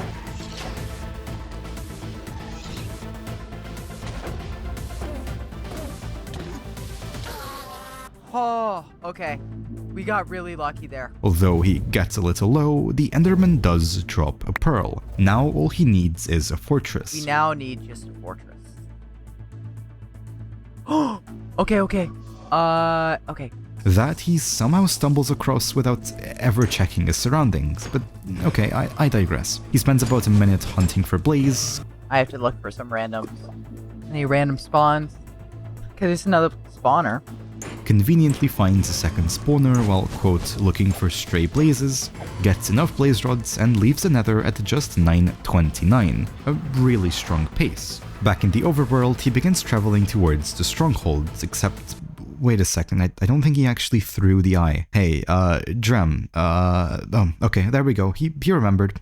Of course, the eye points exactly in the direction he was running, and after a few minutes, Dram throws a second eye. Oh, it's straight this way. That allows him to pinpoint the stronghold perfectly.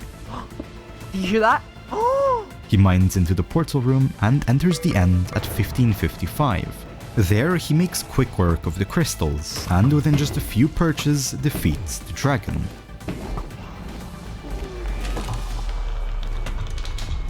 No way! Go! Go! Go!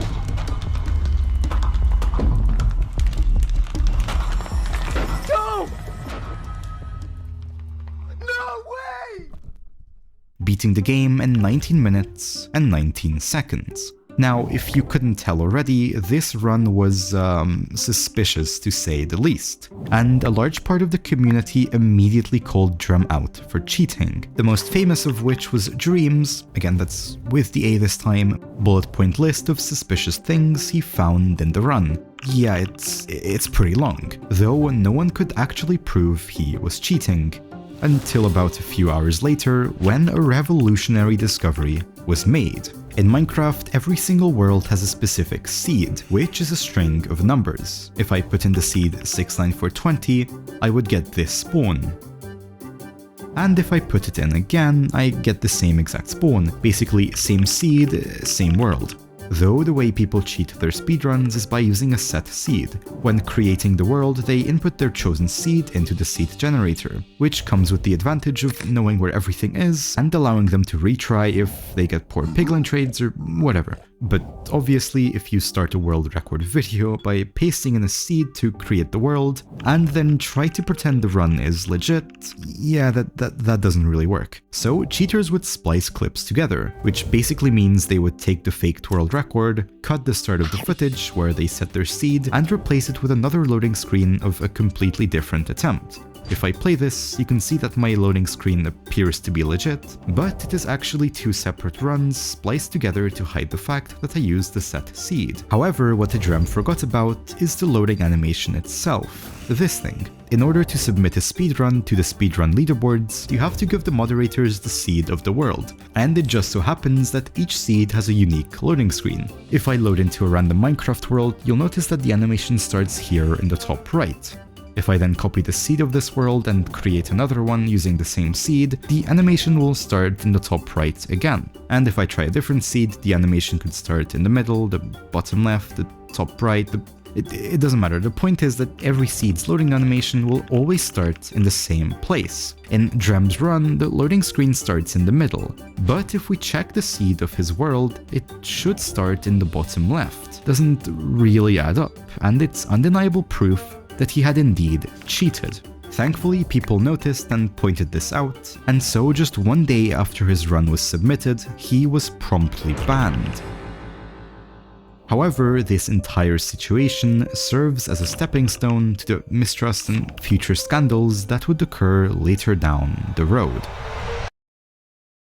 This also meant that the challenge of getting the first legit sub 20-minute run was still on. And that's where an extremely talented runner called The Sizzler comes into play, as on August 7th, 2020, he gets this run. He spawns in a plains biome right next to a desert. Got a desert! And makes his way over to a nearby forest to chop down some wood. He then spends a few seconds grabbing flint and decides on which way to go. Oh, which way do we go though is the question. Oh no, there's a village! Aha! Luckily, this decision leads him directly to a village, where he finds 1 diamond, 4 apples, and a bunch of wheat. Unfortunately, the village golem completely disappeared. Literally a pillager outpost over there too. Where's the golem? This is a problem.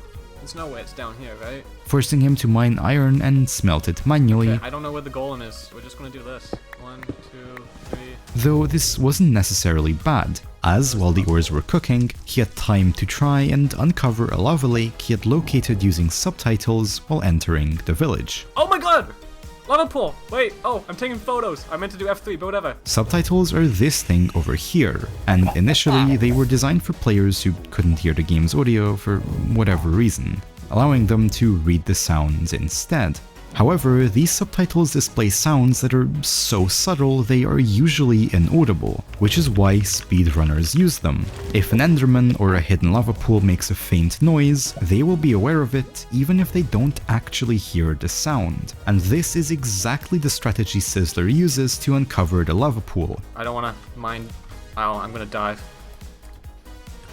Ooh, that was close. Okay, found it. Almost falling into it in the process. Anyhow, he crafts his bucket, builds the portal, admittedly not in the best fashion. Dude, stop it. But still enters the Nether Jesus. at 5:45. Where he finds a fortress shortly after. While in the Nether fortress, he spots a few stray piglins. Oh my god, I'm gonna sizzler it again, I swear. And gets his pearls in just a couple of trades. Pearls! We have 13! Let's go! Now all he needs is a spawner, and although he meets a few dead ends, oh god, no. Eventually he manages to find 2 back-to-back blaze spawners. Spawner, there we go, finally, Jesus. Getting enough rods, and leaving the Nether at around 13 minutes.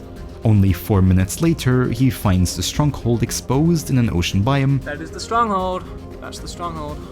Better not be exposed on the surface. And enters the end at 1807, where he does something incredibly risky but overpowered. You see, since the start of 1.14 and now 1.16, runners always had to destroy the end crystals and then defeat the dragon in multiple perches, though it was recently discovered that by placing a bed at the very top of this bedrock gateway and starting your bed bomb as soon as the dragon begins descending, it is actually possible to defeat the dragon in a single perch, also known as one-cycling. Nice Twice had known about this technique in his 2108 run, though chose against using it. This time, however, Sizzler was confident he could make it work, so he awaits the dragon without even bothering to destroy the crystals. And when the dragon eventually decides to perch, oh my god, he sets up his bed and awaits the beast.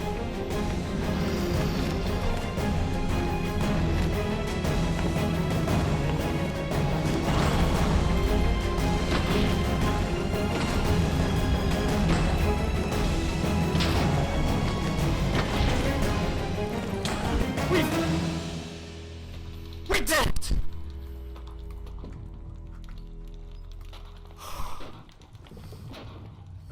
Let's go! Let's go! Woo! We did it! Oh my god!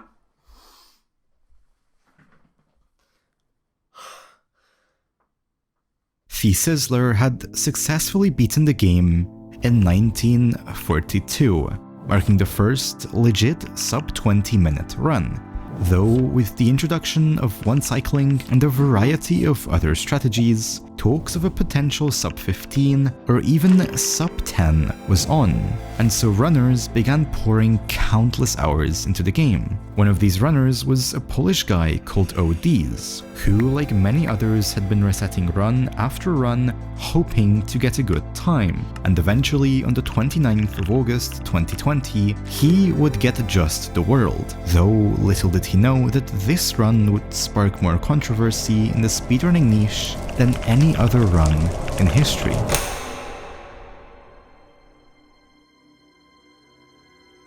He spawns into an acacia biome, and after chopping down a nearby tree to craft some basic tools, he rushes towards a nearby desert village he spotted just moments ago. In the village, he grabs some food, beds, and defeats the golem for his iron.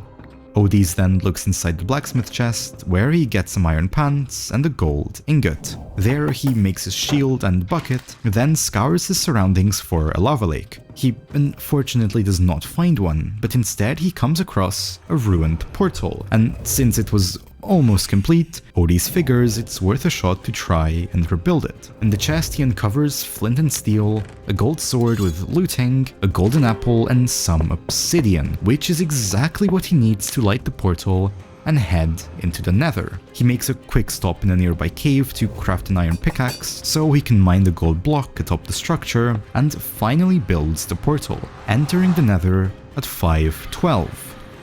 Where he spawns right next to a fortress. After picking off a few stray blaze, he finds a spawner, quickly grabs his 7 blaze rods and starts trading with a nearby piglin. Odys gathers enough pearls and leaves the Nether at 9:47. Back in the overworld, he crafts his eyes and begins traveling towards the stronghold. In just a few minutes, he locates it, enters the end at 16:42 and awaits the dragon, ready to one-cycle. The dragon takes its time, but at around 18:30, it finally decides to descend.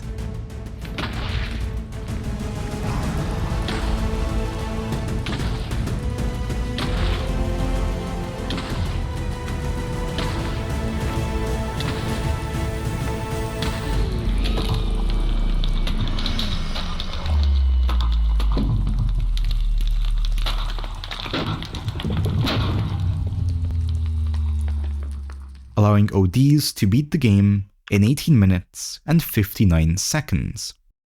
Like any other record, this run was widely uploaded and quickly verified as the new world record. After all, Odys looked and played like a legit top player, and there was no real reason to assume this run was malicious. Though I wouldn't be saying this if something didn't go terribly wrong. And a week later, things went terribly wrong, as on the 7th of September, a runner named Kieran published a brand new run that had broken Odys' record by a whole 35 seconds. On the surface, this isn't really suspicious, though what if I told you that Kieran and Odys were close friends? Two people who knew each other both went from being unknown runners to breaking the world record just 1 week apart in such a competitive category. Certainly very suspicious, but not incriminating. That is until you watch Kieran's gameplay. I mean, if I'm gonna be completely honest, just look at this man. He is spam clicking the Ender Dragon in 1.16 after somehow failing to 8-bomb it. Reminder, it is possible to do it in 4 beds, so how he's managed that, I don't know. Not to mention, he mined into the ground at the start of the run for gravel that he couldn't have possibly known was there. He also built his portal using a very slow strategy, and overall the run felt very sloppy and very scripted. So naturally, the speedrun moderators were sketched out and began asking Kieran for screenshots, videos of his game files, video editing files, and a bunch more. Kieran repeatedly refused to provide evidence, or at the very least stalled for hours on end. The little evidence he did send contradicted itself, and once he realized this, he attempted to delete old screenshots, something the mods of course noticed. At this point, they pretty much knew he was hiding something. It was just a matter of proving it. And they didn't need much time to do so, as only 1 day later, they found a significant flaw when analyzing his run. On version 1.16.1, if you create a new world, the item you were holding from the previous run briefly appears in your hand before disappearing as the world loads in. In Kieran's run, we can see a bucket appear momentarily. However, if we examine the beginning of his recording, we can see that the previous world he had played does not have an icon. This can only occur if you log into a world and immediately leave, making it impossible for him to obtain a bucket. This was undeniable evidence that Kieran had spliced the run, and after this information was revealed to him, he finally confessed to cheating, and his run was disqualified shortly. However, the moderators were still not satisfied. Hungry for blood and aware of the close friendship between Kieran and ODs, they began interrogating ODs as well, asking for extensive game files, video recordings, and a bunch of other stuff. Though after stalling for a couple hours, much like Kieran, ODs announced that he had deleted the game files and had no way to retrieve them, so the mods promptly voided his run. To this day, no one really knows if ODs cheated. While he was close friends with a confirmed cheater, the run appeared genuine, and if you think about it, it makes sense for him to delete the footage of a run that had been verified over a week ago. After all, keeping gigabytes of unnecessary footage on a computer feels illogical. It's possible that both ODs and Kieran cheated their runs. It's also possible that Kieran just wanted to beat his friend and it caused both of their downfalls, which is exactly why this run was so controversial. But ultimately, no one will ever know the true answer. And so this drama was swept under the rug as new runs were coming left, right, and center. Around a month after Thief Sizzler's record, a runner called Dimax would get a 1937, 5 seconds faster than Sizzler, and just 10 days later, he would drop this time all the way to 1726, a remarkable record, though it wouldn't remain uncontested for long, as just another 10 days later, a runner called Corbanos was about to pull off one of the craziest runs ever submitted. Corbano spawns in a dark oak forest, but decides to play the run anyway, quickly crafting himself some basic tools. It's unusual for top players to play seeds that aren't desert or savanna, but it's also not completely unreasonable, as you don't need the best overworld for a good run, as long as your nether is really good. Though Corbano's luck certainly wasn't limited to the nether, as climbing a nearby hill reveals that there was a massive savanna village just 50 blocks from his spawn. Once there, he quickly grabs himself a few beds, some food, and crafts his bucket, after which he makes his way towards a lava lake that he had spotted due to a burning tree when entering the village. Corbanos builds his portal and enters the nether at 3:59, spawning right into a fortress. There, he grabs a few golden nuggets and begins stabbing Blaze for rods. He gets pretty mediocre luck, but eventually gets his 7 blaze rods. Until now, this run was really strong, though he was about to reach a massive roadblock.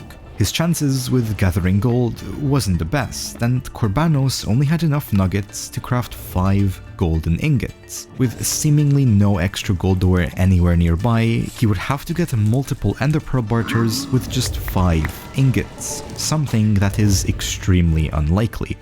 But as he begins dropping his gold, the piglin offers pearls after pearls, and to Corbanos' astonishment, the piglin ends up dropping a whole 13 ender pearls, allowing him to leave the nether with a ridiculous pace of 7 minutes and 29 seconds. In the overworld, he crafts his eyes, throws the first one, and grabs a few beds before crafting a boat and sailing towards the end portal. In just a few minutes, he finds it, and although his stronghold navigation is a bit scuffed, which is of course understandable with a pace like this, he enters the end at 12:51. Unfortunately, he experiences a bunch of lag loading the end, though a few moments later, he was ready for the dragon to perch. And 1 minute later, the dragon does just that.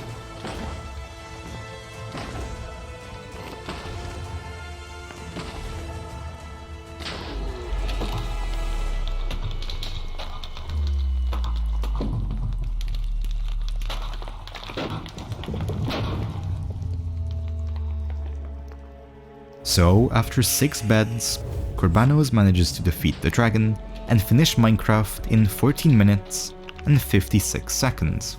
Naturally, Corbanos submitted his run to the leaderboard and hopped on stream, though just a few minutes later, he says this. The mods just told me I faked it. Oh my god. He promptly ended his stream and got into a call with the speedrunning moderators. where it was revealed that none other than Dream had called him out for cheating. Although I don't think his reasons for accusating Corbanos are public, the run was suspicious in quite a few places, from the fact that he chose to play Dark Oak Forest to random lag that could suggest the run being spliced. Though the biggest problem with this run is that it was recorded and not streamed. Due to the recent influx of cheated speedruns, top 3 times were now required to have been streamed instead of recorded, and, well, Corbanos recorded his run. To his defense, he was an extremely well-known runner, and the lag he experienced in the end dimension could explain why he didn't want to stream, as it is very intensive on your computer. Still, a few hours passed and nothing happened, until suddenly Corbanos' time appeared back on the leaderboards. He had seemingly cleared his name, and his 1456 run was now officially considered the new world record. Though, speaking of Dream, he had been running a bunch of 1.16 speedruns over the course of 6 separate streams.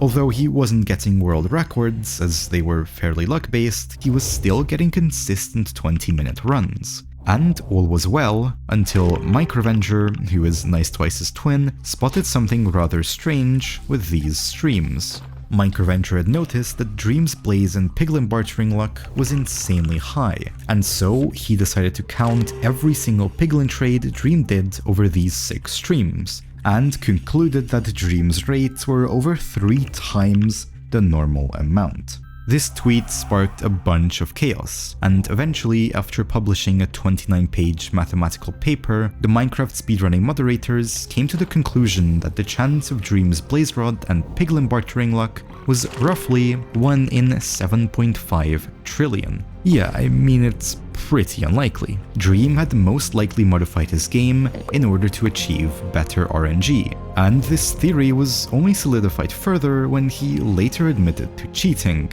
Well, kind of. Either way, all his past runs, legit or not, were banished from the leaderboards, and Dream was exiled from the community. This was hands down the most high-profile cheating scandal in all of Minecraft, and it left a serious scar on the community. At this point, no one truly trusted anyone.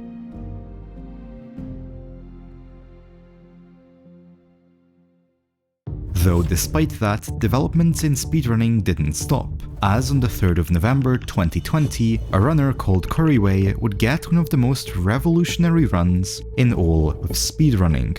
He spawns in a plains biome right next to a village. There, in a chest, he finds 4 bread and a bunch of potatoes. He then makes his way over to the blacksmith chest, where he finds 5 extra bread, 4 iron, some obsidian, and iron gear. He finishes looting the village for even more bread, crafts some basic tools, and begins heading out into a desert biome that generated right beside him. He makes a small detour to grab some gravel, but eventually finds a lava leak and enters the Nether at 4:48. And as soon as he enters the Nether, he spots a bastion. Bastions are large beefy structures made from blackstone that contain pure blocks of gold and a bunch of piglins to trade with, though they also contain piglin brutes, a powerful mob that can basically two-tap you, so it was incredibly dangerous. Still, these bastions were incredibly rare, seeing as no world records so far had utilized one. So Curryway takes up the opportunity, crafts himself some gold boots so piglins don't attack him, and he makes his way towards the structure. Once in the bastion, he starts mining the gold blocks found on these little statue things, and although he loses a block by accidentally dropping it, he still has nearly a stack of gold to trade with.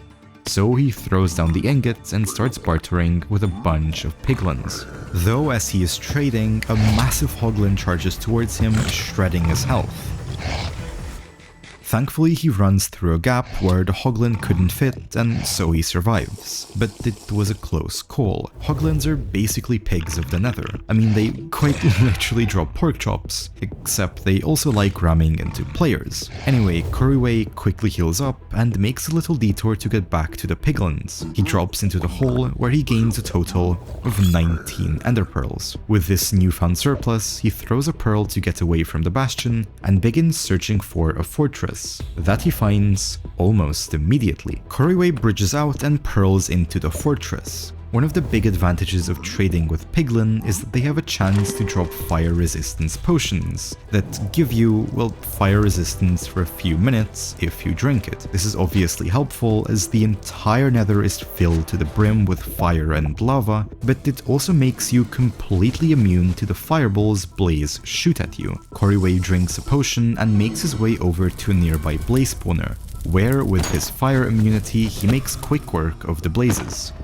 Unfortunately, the spawner doesn't really feel like spawning more blaze, though Koriway is not out of luck, as he can still hear a bunch of blazes around him. This is a Sulsan Valley, a new nether biome that for some reason multiplies the natural spawn rates of mobs by a ridiculous amount. And if you get lucky with a fortress spawning inside of one, like with Koriway, you can basically just ditch the spawner altogether, which is exactly what he does. He breezes through the blaze, who cannot damage him whatsoever, though accidentally falls straight into a group of wither skeletons that chase him straight across the area, though thankfully they all fall down and Koriway can finish farming his blaze rods. And with that, he was ready to leave the Nether at 10:38. Though, unlike every other run we have seen so far, Koriway does not go back to his old portal.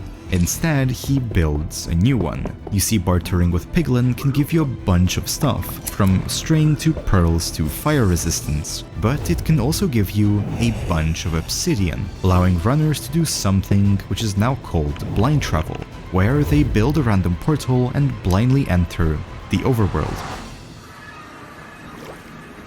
Koriway spawns in the middle of an ocean cave, though after swimming up and getting into his boat, he makes his pearls and finally throws the first eye. A few moments later, he decides to throw his second eye in an attempt to triangulate the portal, but to his astonishment, the eye veers hard to his left, meaning the end portal was extremely close. About 30 seconds later, he throws a third eye just in case, and as it goes straight down, he now knows that he is right on top of the stronghold, which is where he uses another trick called 4-4. Minecraft is split up into something called chunks, which are 16 by 16 block regions that the game generates in. So if I load up a random world and start looking at the edge of the generation, you can see that the world loads up in chunks. Now, as Koriway's eye went straight into the ground, he knows that the start of the stronghold, which is where the eye points to, is in the same chunk as him. Each chunk has its unique individual coordinates. So if we take a Minecraft chunk, this block here would have the coordinates 912, and this one would have the coordinates 44 relative to the chunk itself. And by mining down on exactly the 4-4 coordinates of the chunk, which can be viewed in your F3 menu, runners can fall into the middle of the starter staircase 100% of the time. This way you don't accidentally miss the stronghold by just a couple of blocks. With this trick, Koriway drops right into the staircase, spends a few seconds locating the stronghold, and enters the end at 13:04. He pearls to the center island, though instead of going straight to middle, he actually climbs one of the obsidian pillars and towers up. This is because of a technique called RNG manipulation. The Dragon AI is a very complex topic. I mean, I certainly know I don't understand it, though all we need to know is that the further you are from mid, the sooner and more likely the dragon is to perch. So Koriway awaits the dragon atop his distant pillar in patience, and when it eventually begins descending, he throws a pearl and begins the one cycle.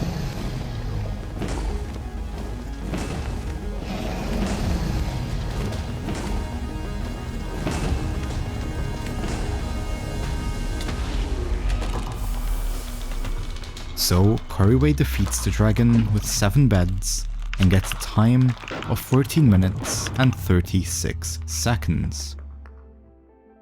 This record utilized so many new strategies and was so well played that for the first time in quite a while, it wasn't beaten within a few days or even a few weeks. In fact, it stayed as the record for nearly 3 months, though all good things must come to an end, as more and more runners were inching towards Koriway's record. One of these contenders was Reimagined, who on the 30th of January 2021 goes through what I can only describe as the most insane luck rollercoaster in speedrunning history. Though before I cover the run, I have to show you probably the funniest speedrunning moment I have ever seen. For some context, a guy called Squid was claiming to have invented a new broken strategy for speedrunning called gravity strats, and this was Reimagined's reaction when he learned about it. Squid, you realize that loses you time.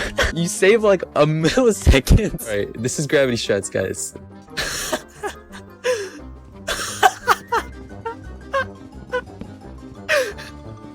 So you save time for when the wood blocks drop. I'm sorry, Squid. I'm so sorry.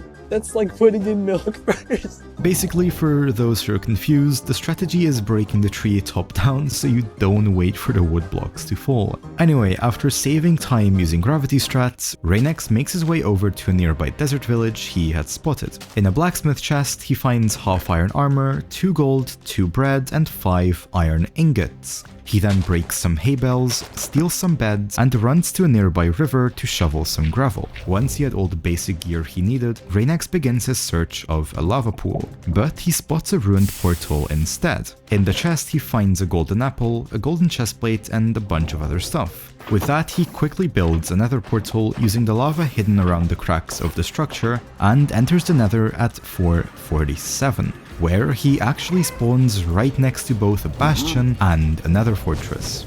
With this absolutely crazy luck, he rushes to the bastion to loot it, though not before accidentally leaving the game. Wait, I didn't mean that. I did not mean that. Anyhow, Reimagined mines a bunch of hidden gold blocks and begins trading with piglins. Within just 2 minutes, he gets more than enough pearls, drinks a fire resistance potion, and makes his way towards the nether fortress. That, thankfully, spawned inside of a soul sand valley, meaning there was a bunch of stray blaze hanging around that Reimagined makes quick work of. And although he nearly dies to a magma cube that he was trying to escape from, and then gets raided by a wither skeleton shortly after, he gets enough blaze rods and decides to blind travel, leaving the nether at 10:08, where he spawns directly atop an ocean biome. My boat. He gets into a boat, casts his eye, and begins traveling towards the stronghold. Eventually, he reaches land, where he begins making use of his excessive ender pearls to teleport around. Luckily, he triangulates the portal in a couple of minutes, fills in the eyes, and enters the portal at just 12:51. A clear world record pace. Once in the end, he quickly crafts his beds, sets up his perch, and pearls atop of an obsidian pillar, praying that the dragon will perch. But as he waits, and waits, and waits, the dragon simply refuses to give in. I think we lost it, guys. I think we lost it. And although eventually it does, at that point he was already a minute behind Koriwei's record. Reimagined was on perfect pace to finally beat the world record, though the dragon had different plans for him, and so at the very last second, the title was ripped from his arms.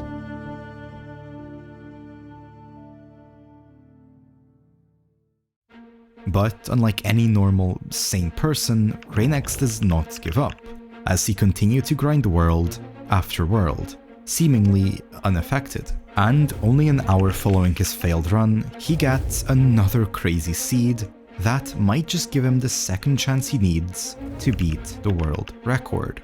As he loads into the seed, he quickly runs over to cut down a nearby tree and crafts a wooden axe that he uses to chop down some extra logs using gravity strats. You already know, Squid, I got you, bro. He then begins searching the nearby desert biome, where he spots a village shortly. Reimagined dashes towards it. Alright, this has to give me 7 iron, or at least 3 iron, or at least 4 iron, somewhere around there. Or maybe an iron pick. And luckily finds 4 iron in a blacksmith chest. Okay, 4 iron, I'll take that. He then spends a few minutes crafting some simple tools, a boat, and grabs his basic village materials, leaving to go search for lava at 2:35. And after grabbing some gravel, he spots a ruined portal. Unfortunately, the lava in this one had completely dried up. but he still gets 2 gold blocks, a bunch of golden equipment, and 2 obsidian from the chest. 2 obsidian pieces, which were miraculously just enough to finish constructing the portal, allowing Reimagined to enter the Nether at only 4 minutes into the run. Once in the Nether, he scouts his surroundings and spots a fortress nearby. Fortress. Though as he doesn't see a bastion, he tries to look around a little more. But after not finding anything, he decides to return to the fortress. I guess I go this way. I didn't want to go this way, but... Where he discovers that there was a bastion right next to it the whole time. Oh, I should have gone this way. I should have gone this way, man. A bit disappointed that he had lost so much unnecessary time, Reimagined makes his way over to the bastion and starts mining the gold blocks while bartering with Piglin. Eventually, he gathers enough pearls and dashes to the fortress, finding a blaze spawner shortly after. There he begins fighting the blaze while mining out the ground below the spawner. Luckily, he gets absolutely crazy blaze luck, which allows him to blind travel out of the fortress at just 10:16. Once in the overworld, he throws his eye and begins pearling in the direction of the cast. 2 pearl throws later, he decides to cast another eye just in case, but to his astonishment, it veers extremely hard to his right, meaning the stronghold was really close. In under a minute, he locates it and begins digging down, using 4-4 strats to fall straight into the starter staircase, where he nervously navigates the stronghold, eventually finding the portal, entering the end at 12:57. Now all he needed was for his dragon to perch early. He builds up, dashes to the main island where he crafts his beds, sets up for a perch, and pearls atop of a pillar, awaiting the dragon. Though this time, the dragon perches almost immediately. Please, dude! Please, man! Come on, man! I swear to God! Reimagined's heart sinks as he instantly jumps down, rushing over to prepare his beds, knowing that if he doesn't mess this up, the world record is his. There it is, boys! There it is, boys! That's how we do it! Dude, that's how we do it! Alright. That's it, bros. I don't know what to tell you. I don't know what to say. I don't know what to say, bro. I just don't know what to say right now. Like, what do you want from me, game? What do you... That's what it takes! That's what it takes! There it is! Sorry, Curryway, but there it is, man. I swear, dude, I'm the best right now. There it is, guys. You were here, guys. Oh my God. My heart rate is at 1,000,000 right now. Reimagined had done it, and even though it took 2 separate attempts in a single day, he became the new world record holder.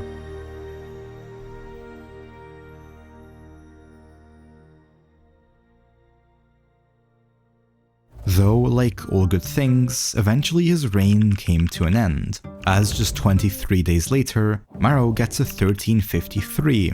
Then just 2 days after that, a player called 2-letter name gets a 1351, and just another 2 days later, he gets a 1209, inching closer and closer to the sub-10 mark. Though it wasn't until March of 2021 that things really began to take off, as that was the day FE666 got possibly one of the craziest runs ever. As he loads into the world, he finds himself face to face with a thick, dense spruce biome, though as he turns around, he notices that he had spawned right next to a village. Eager to see the loot inside, he decides to not reset the run and swim towards it, and his decision seemingly paid off, as he finds 4 diamonds alongside a bunch of iron pickaxes in his first chest. And to his surprise, as he continues looting the village, turning a sharp corner to head into a house, he is met with a massive ruined portal right in front of him. Excited, he rushes into the house, quickly crafting himself a diamond axe, shovel, and boat before heading out to the ruined portal's loot chest, where he finds 5 obsidian and a fire charge. As the realization strikes him that this portal is indeed completable, he mines the gold block, hastily places his blocks of obsidian, and lights the portal using the fire charge, entering the Nether at just 1 minute and 9 seconds. A pace over 3 times as fast as any previous world record. Though the madness does not stop there, as FE666 has a rather unique trick up his sleeve. One of the most luck-based parts of any speedrun is trying to locate a bastion or a nether fortress. However, in early 2021, a bunch of new strategies using the F3 menu had emerged, which actually made it possible to locate bastions without moving a single block. The technique I'll be focusing on, and that FE666 is about to use, is called E-raying. If you open up your F3 menu, it blasts you with a ton of information, though the numbers you should be looking for is this, your E value, which stands for entity. The second number represents every single entity that is loaded into your world, while the first one shows the amount of entities that are somewhere on your screen right now. This doesn't mean they have to be visible, it just means that somewhere in the direction you are facing, there are that many mobs. Using this info, speedrunners can turn on F3, look around 360 degrees, and if they notice a spike in their E count 9 out of 10 times, that means there is a bastion in that direction, as only bastions would have such a concentrated amount of mobs in one area. Speedrunners can also lower their FOV to 30, which zooms in their camera, allowing them to pinpoint the exact position of the bastion. And once they decide which way to go, it's pretty easy to get there. Which is exactly what FE666 does. He stops on the way to grab some planks for building blocks, but sure enough, he eventually spots the bastion that his F3 menu told him was there. He builds up to the gold blocks, and after mining all of them, he begins bartering. While the piglins were inspecting his ingots, FE666 heads up to loot a few of the chests, and luckily finds a bunch of obsidian, allowing him to already blind travel. Just over 4 minutes into the run, he gets enough pearls and makes a dash out of the bastion. Although accidentally pearling into lava, he thankfully has fire resistance, so he builds up to the top of the lake. And to his astonishment, as his eyes reach the surface, he comes face to face with a giant nether fortress. Excited, he pearls towards it, climbs onto the nether brick highway, and dashes through the long labyrinths, eventually reaching a blaze spawner where he gets blaze rod after blaze rod. And with some astonishing luck, he gets 6 rods from 6 blaze, something that only has a 1 in 128 chance of happening. Knowing his insane pace, FE666 immediately pearls out of the bastion and makes his portal ready to blind travel. Once in the overworld, he quickly throws an eye, though to counter accidentally overshooting the stronghold, he decides to travel about 14 blocks to his right and throw a second eye just to check how far the stronghold is. If the angle in which the eye is cast changes drastically, then the stronghold is nearby. If it doesn't change at all, naturally it's very far, though in FE666's case, the change is insane, veering hard to the left, meaning the stronghold was extremely close.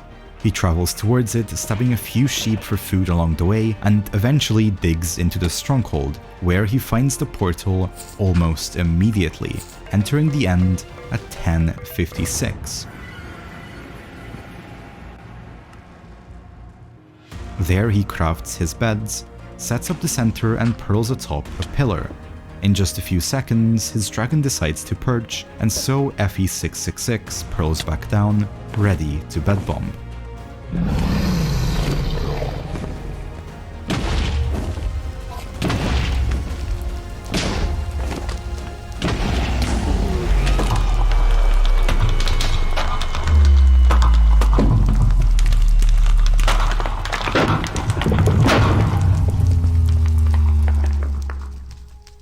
He had done it. After nearly 23,000 attempts, FE666 had beaten Minecraft in just 11 minutes and 50 seconds, claiming the world record title.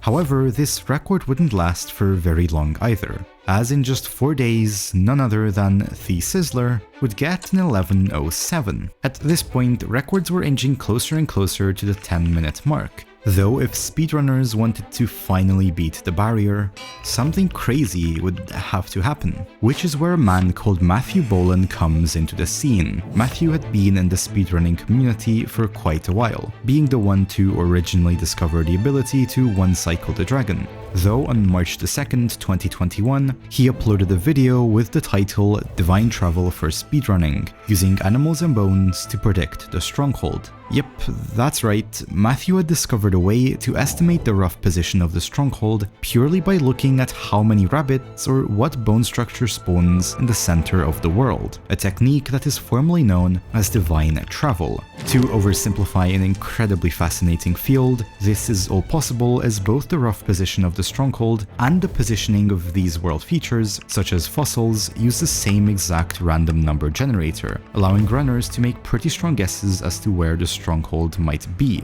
And so, blind traveling close to, or even potentially inside of a stronghold was now more likely than ever. However, divine travel was only really possible in a select few seeds, and doing it was kind of complicated. But eventually, on April the 19th, 2021, a runner named Brentilda would get one of the most insane times we have ever seen, partly with the help of divine travel. He spawns into a plains biome right next to a village, so he makes his way over. In a chest he finds some bread and apples, though he still grabs some extra hay bales just in case, steals the pillar of one of the houses to craft some basic tools, and spends a bit of time defeating the golem. Eventually he leaves the village, spotting a lava pool almost immediately, allowing him to enter the Nether at 2:56, where he gets one of the most ridiculous spawns ever.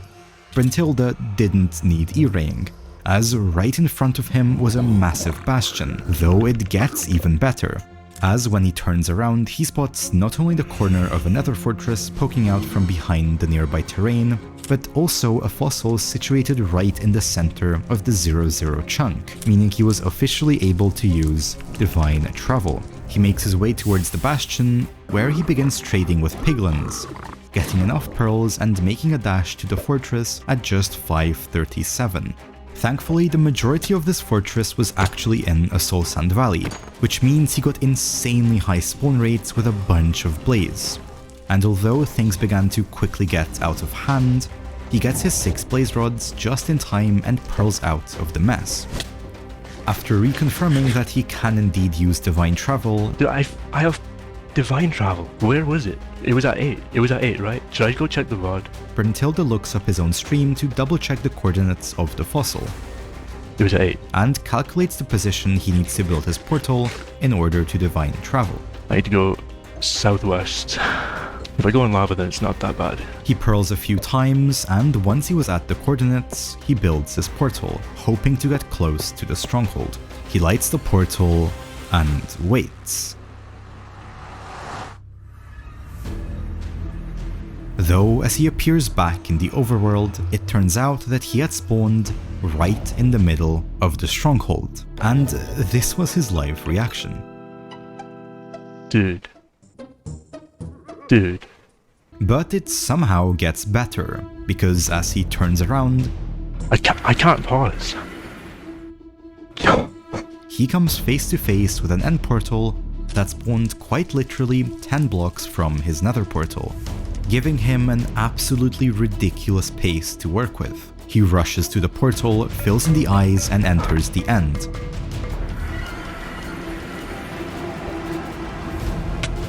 Praying for a fast perch, he sets up his center and crafts his beds. Dude. Luckily for him, in just a few seconds the dragon decides to perch. And so Brentilda rushes in.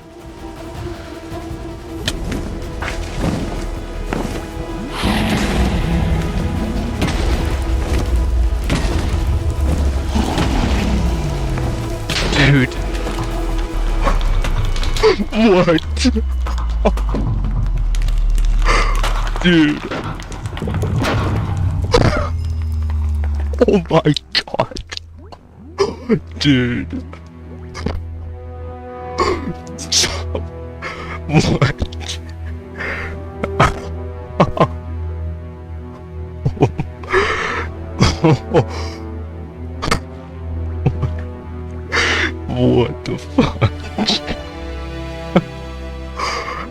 Oh my god, man.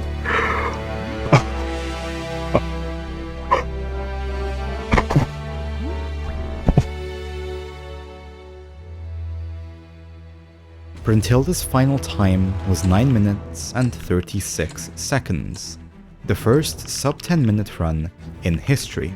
It's honestly crazy how nearly 10 years ago, a 2-hour time was considered pretty fast, and now the game has just been broken in less than a sixth of an hour.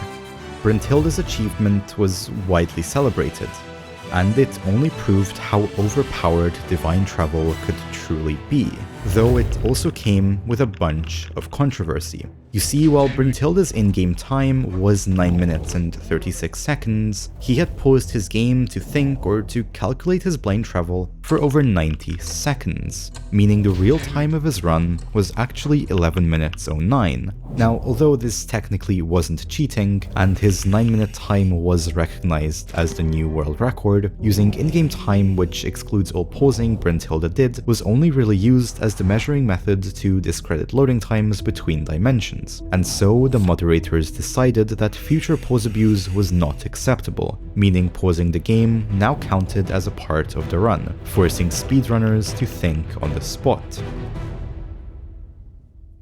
So Bruntilda's record stayed #1 for days, weeks, and eventually months. Seemingly, no one could beat his record. It was simply too good of a run, and something drastic had to change if people wanted to lower record times. Which is where November the 17th, 2021 came along. You see, earlier in the year, the speedrunning moderators had banned all calculators from being used. This can range from a basic calculator on your desk that adds 10 plus 10, all the way to advanced macros that determine exactly where the stronghold is located using just a few eye throws. However, as no real progress was being made in speedruns, and times were getting more and more luck-based, the community's consensus began shifting, as more and more people believed that calculators should now be unbanned, which led to November 17th, the day one of the most controversial polls in all of speedrunning history was held.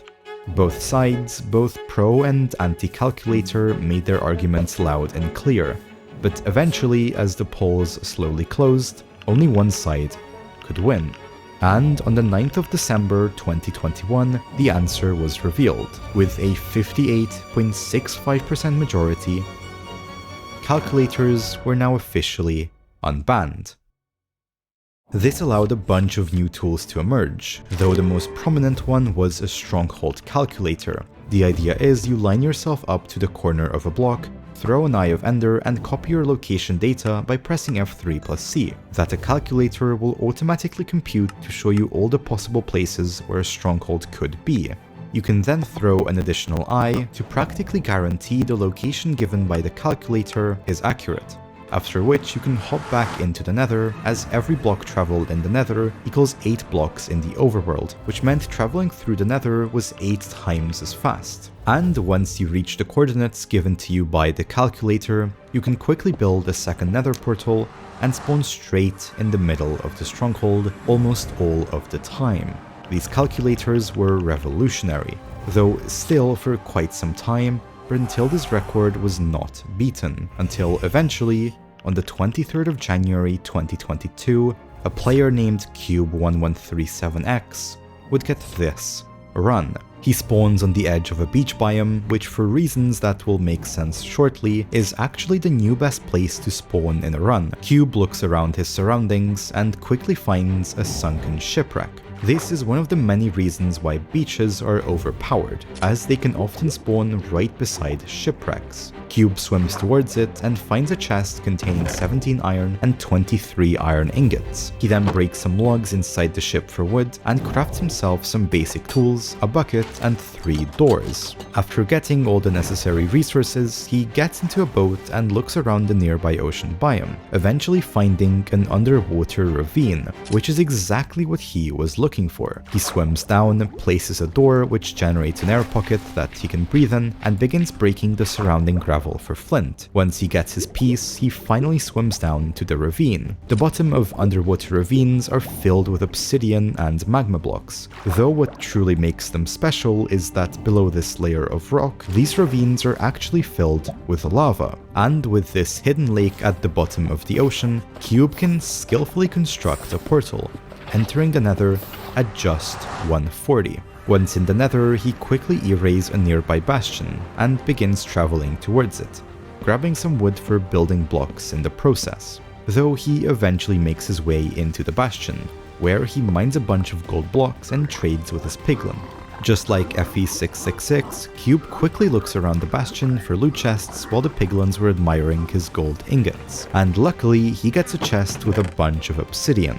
With this newfound surplus, he decides to adventure out and hunt down a nearby hoglin for pork chops. But eventually, he returns to his piglin trading center, which has produced more than enough ender pearls. Cube splashes himself with fire resistance and pearls towards a nearby nether fortress that he had spotted while traveling towards the bastion. Once in the fortress, he gets bombarded with a bunch of wither skeletons and blaze, though he makes his way through them, getting enough rods by 6:36. At which point he immediately builds his first blind travel portal. He spawns in an icy ocean, but quickly sets up his position and throws an eye. Although we can't see his calculator, he inputs the values and quickly returns back to the Nether with the newfound coordinates. Just 20 seconds later, he reaches his destination, builds his portal, and spawns right in the middle of the stronghold. He enters the end at just 7:48, and pearls to middle, sets up for his perch, crafts his beds, and rushes to the far end of the end island. He does this instead of pillaring up an obsidian tower, but the same idea of manipulating dragon RNG to make it perch sooner is still there. He waits for the dragon to perch, and eventually it does. So he rushes in and begins bed bombing.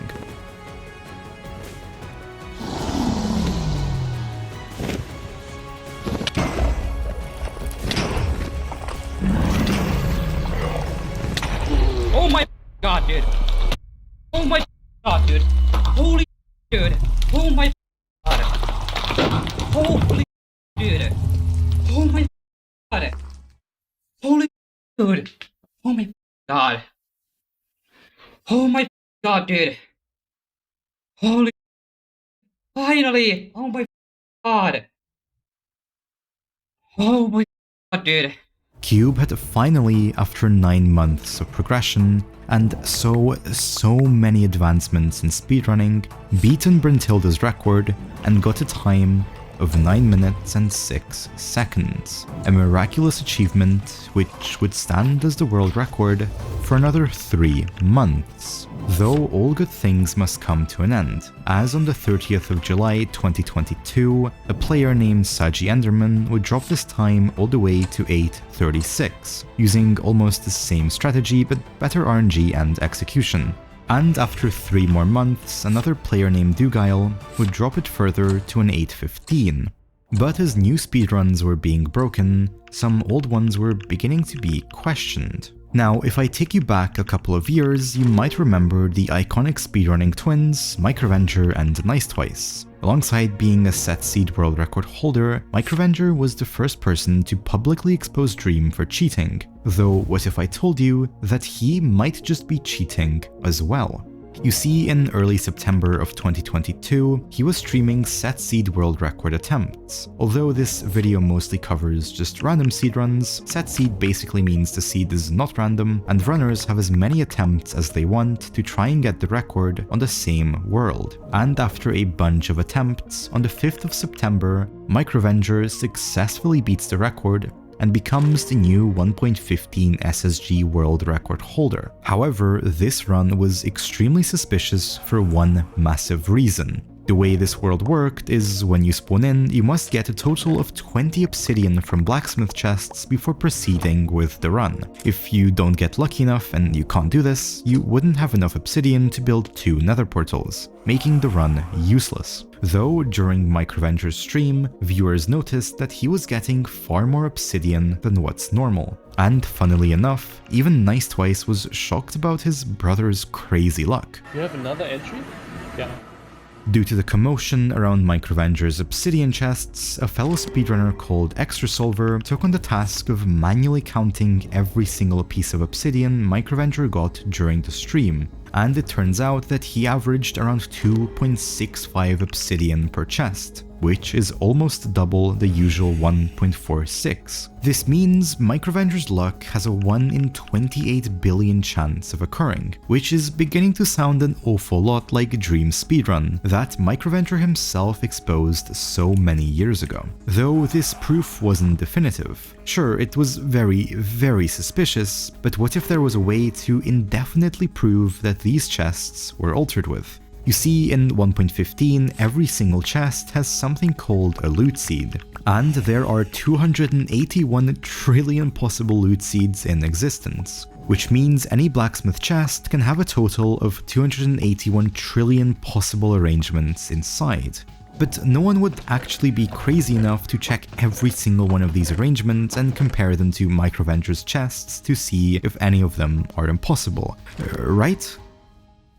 Well, that's exactly what the speedrunning community did, and it turns out that 2 separate chests in Microvenger's stream were completely impossible. And this was undeniable evidence that he had cheated and altered his loot table like Dream did so many years ago. Though for Microvenger it did not stop there, as when people began looking through his older runs, they found a bunch of stuff that somehow had gone past the radar for all this time. From spliced runs to manipulating damage dealt to dragons to spawning in mobs. The list goes on and on. And on January the 6th, 2023, Nice Twice uploaded a video in which he showcased every single run his twin brother had cheated in. And although this whole scandal was certainly a big shock to the entire community, just imagine how Nice Twice felt as the realization slowly sunk that his brother, whom he had competed and played with for years and years, was actually just cheating all along.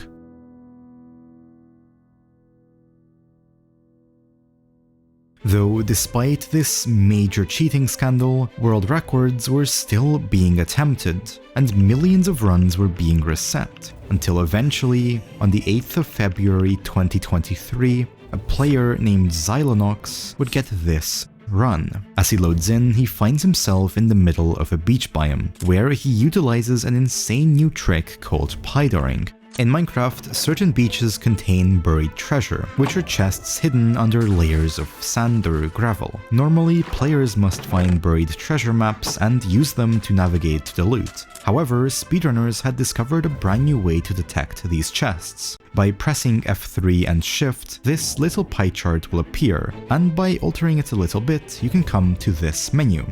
Basically, all you need to know is that if this orange section of the pie is big, then there is a chest somewhere on your screen, kind of how runners use e-values to determine the location of bastions. Of course, if the value is small or non-existent, then there is no chest on your screen. Using this info, runners can find the exact chunk in which buried treasure is located.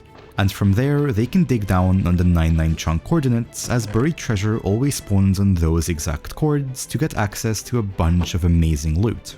And this is exactly what Xylonox does. As he spawns in, quickly detects a buried treasure and swims down to open it. Inside he finds 3 TNT, 8 gold and 12 iron. Fortunately, the gravel he broke on top of the chest actually dropped him flint, which means when he resurfaced to his little island, Xylonox could blow up the nearby trees for some wood using his brand new flint and steel. With the wood, he crafts himself basic iron tools, a boat and some wooden doors. Luckily, he spawns almost right above an underwater ravine, which allows him to quickly build his portal and enter the Nether at just 108.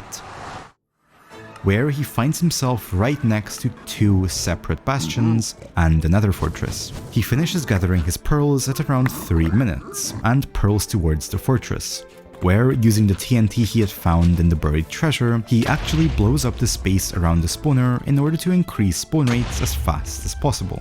Xylonox blind travels at around 440, measures the location of the stronghold and steps back into the Nether. Dude, that guy's gone. Where he finishes gathering the rest of his rods and starts purling towards the cords of the stronghold. Xylonox builds his second nether portal and enters the stronghold at only 5:53, finding the end portal and stepping into the end dimension just 23 seconds later.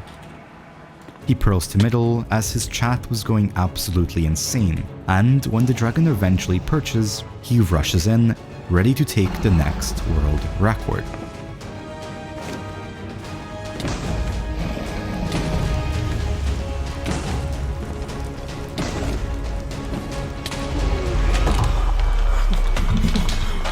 What the f, dude?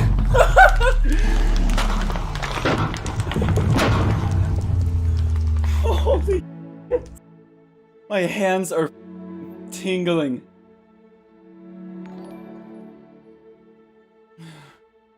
Xylonox had beaten the game in just 7 minutes and 45 seconds, a record which would stay number 1 for over 10 months, though all good things must come to an end eventually, as on the 8th of December 2023, a player named NoFear1337 would get a crazy run. Although having an almost identical overworld and nether, the crazy part of this run was the end fight, where he utilizes a strategy called zero cycling. Instead of waiting for the dragon to perch to bed bomb it, NoFear actually bridges up to one of the obsidian towers that the dragon was actively circling. There he sets up an obsidian structure which cannot be destroyed by explosives, and he starts bed bombing the dragon, defeating it in just 6 beds before it even perched. NoFear instantly pearls to the center of the island and lunges into the portal, allowing him to beat the game in just 7 minutes and 26 seconds.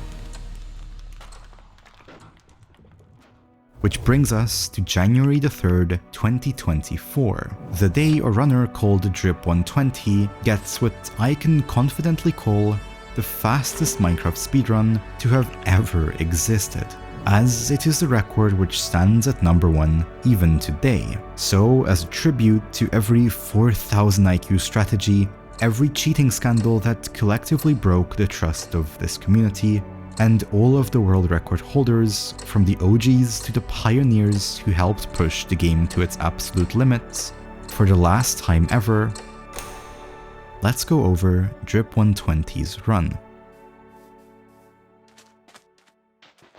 He spawns right on top of a beach biome, quickly locates a buried treasure containing 2 TNT, 4 diamonds, 5 gold, and 11 iron. After crafting some basic tools, he swims down to a nearby ravine and enters the Nether at 1:18, where he spawns about 15 blocks from a bastion. He rushes over, quickly grabbing the gold blocks to begin bartering with piglins. In under 2 minutes, he grabs the necessary pearls, loots a couple extra chests for obsidian, and pearls towards mid, where he immediately spots another fortress. With his fire resistance, he makes quick work of the blaze and builds his first portal at 4:30.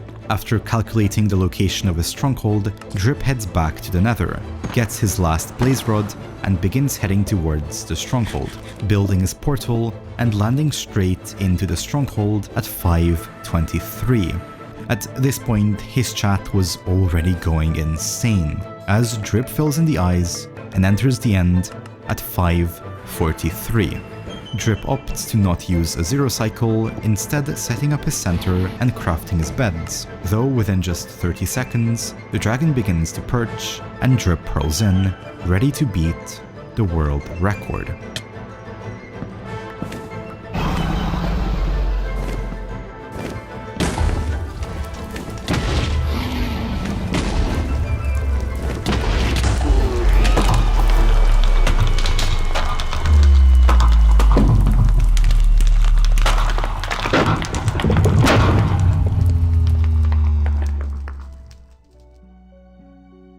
Drip had beaten the game in just 7 minutes and 1 second, the fastest time ever recorded. But there was one big problem, as this run might just be cheated. That's mostly a joke, well, technically, but Drip was actually using an illegal mod called New Horizons. Drip was only using this mod as it had a bug fix for an error in another legal mod that was causing his game to crash, though still, the run was denied and the mods were having none of it. That is, until massive uproar and riots began to happen. People wanted Drip's record as the #1, and so, after 2 painstaking months, Drip's run was finally admitted as the true world record. And although I'm positive more crazy runs will appear in the future, for now, this is where we end our journey, and I hope you enjoyed.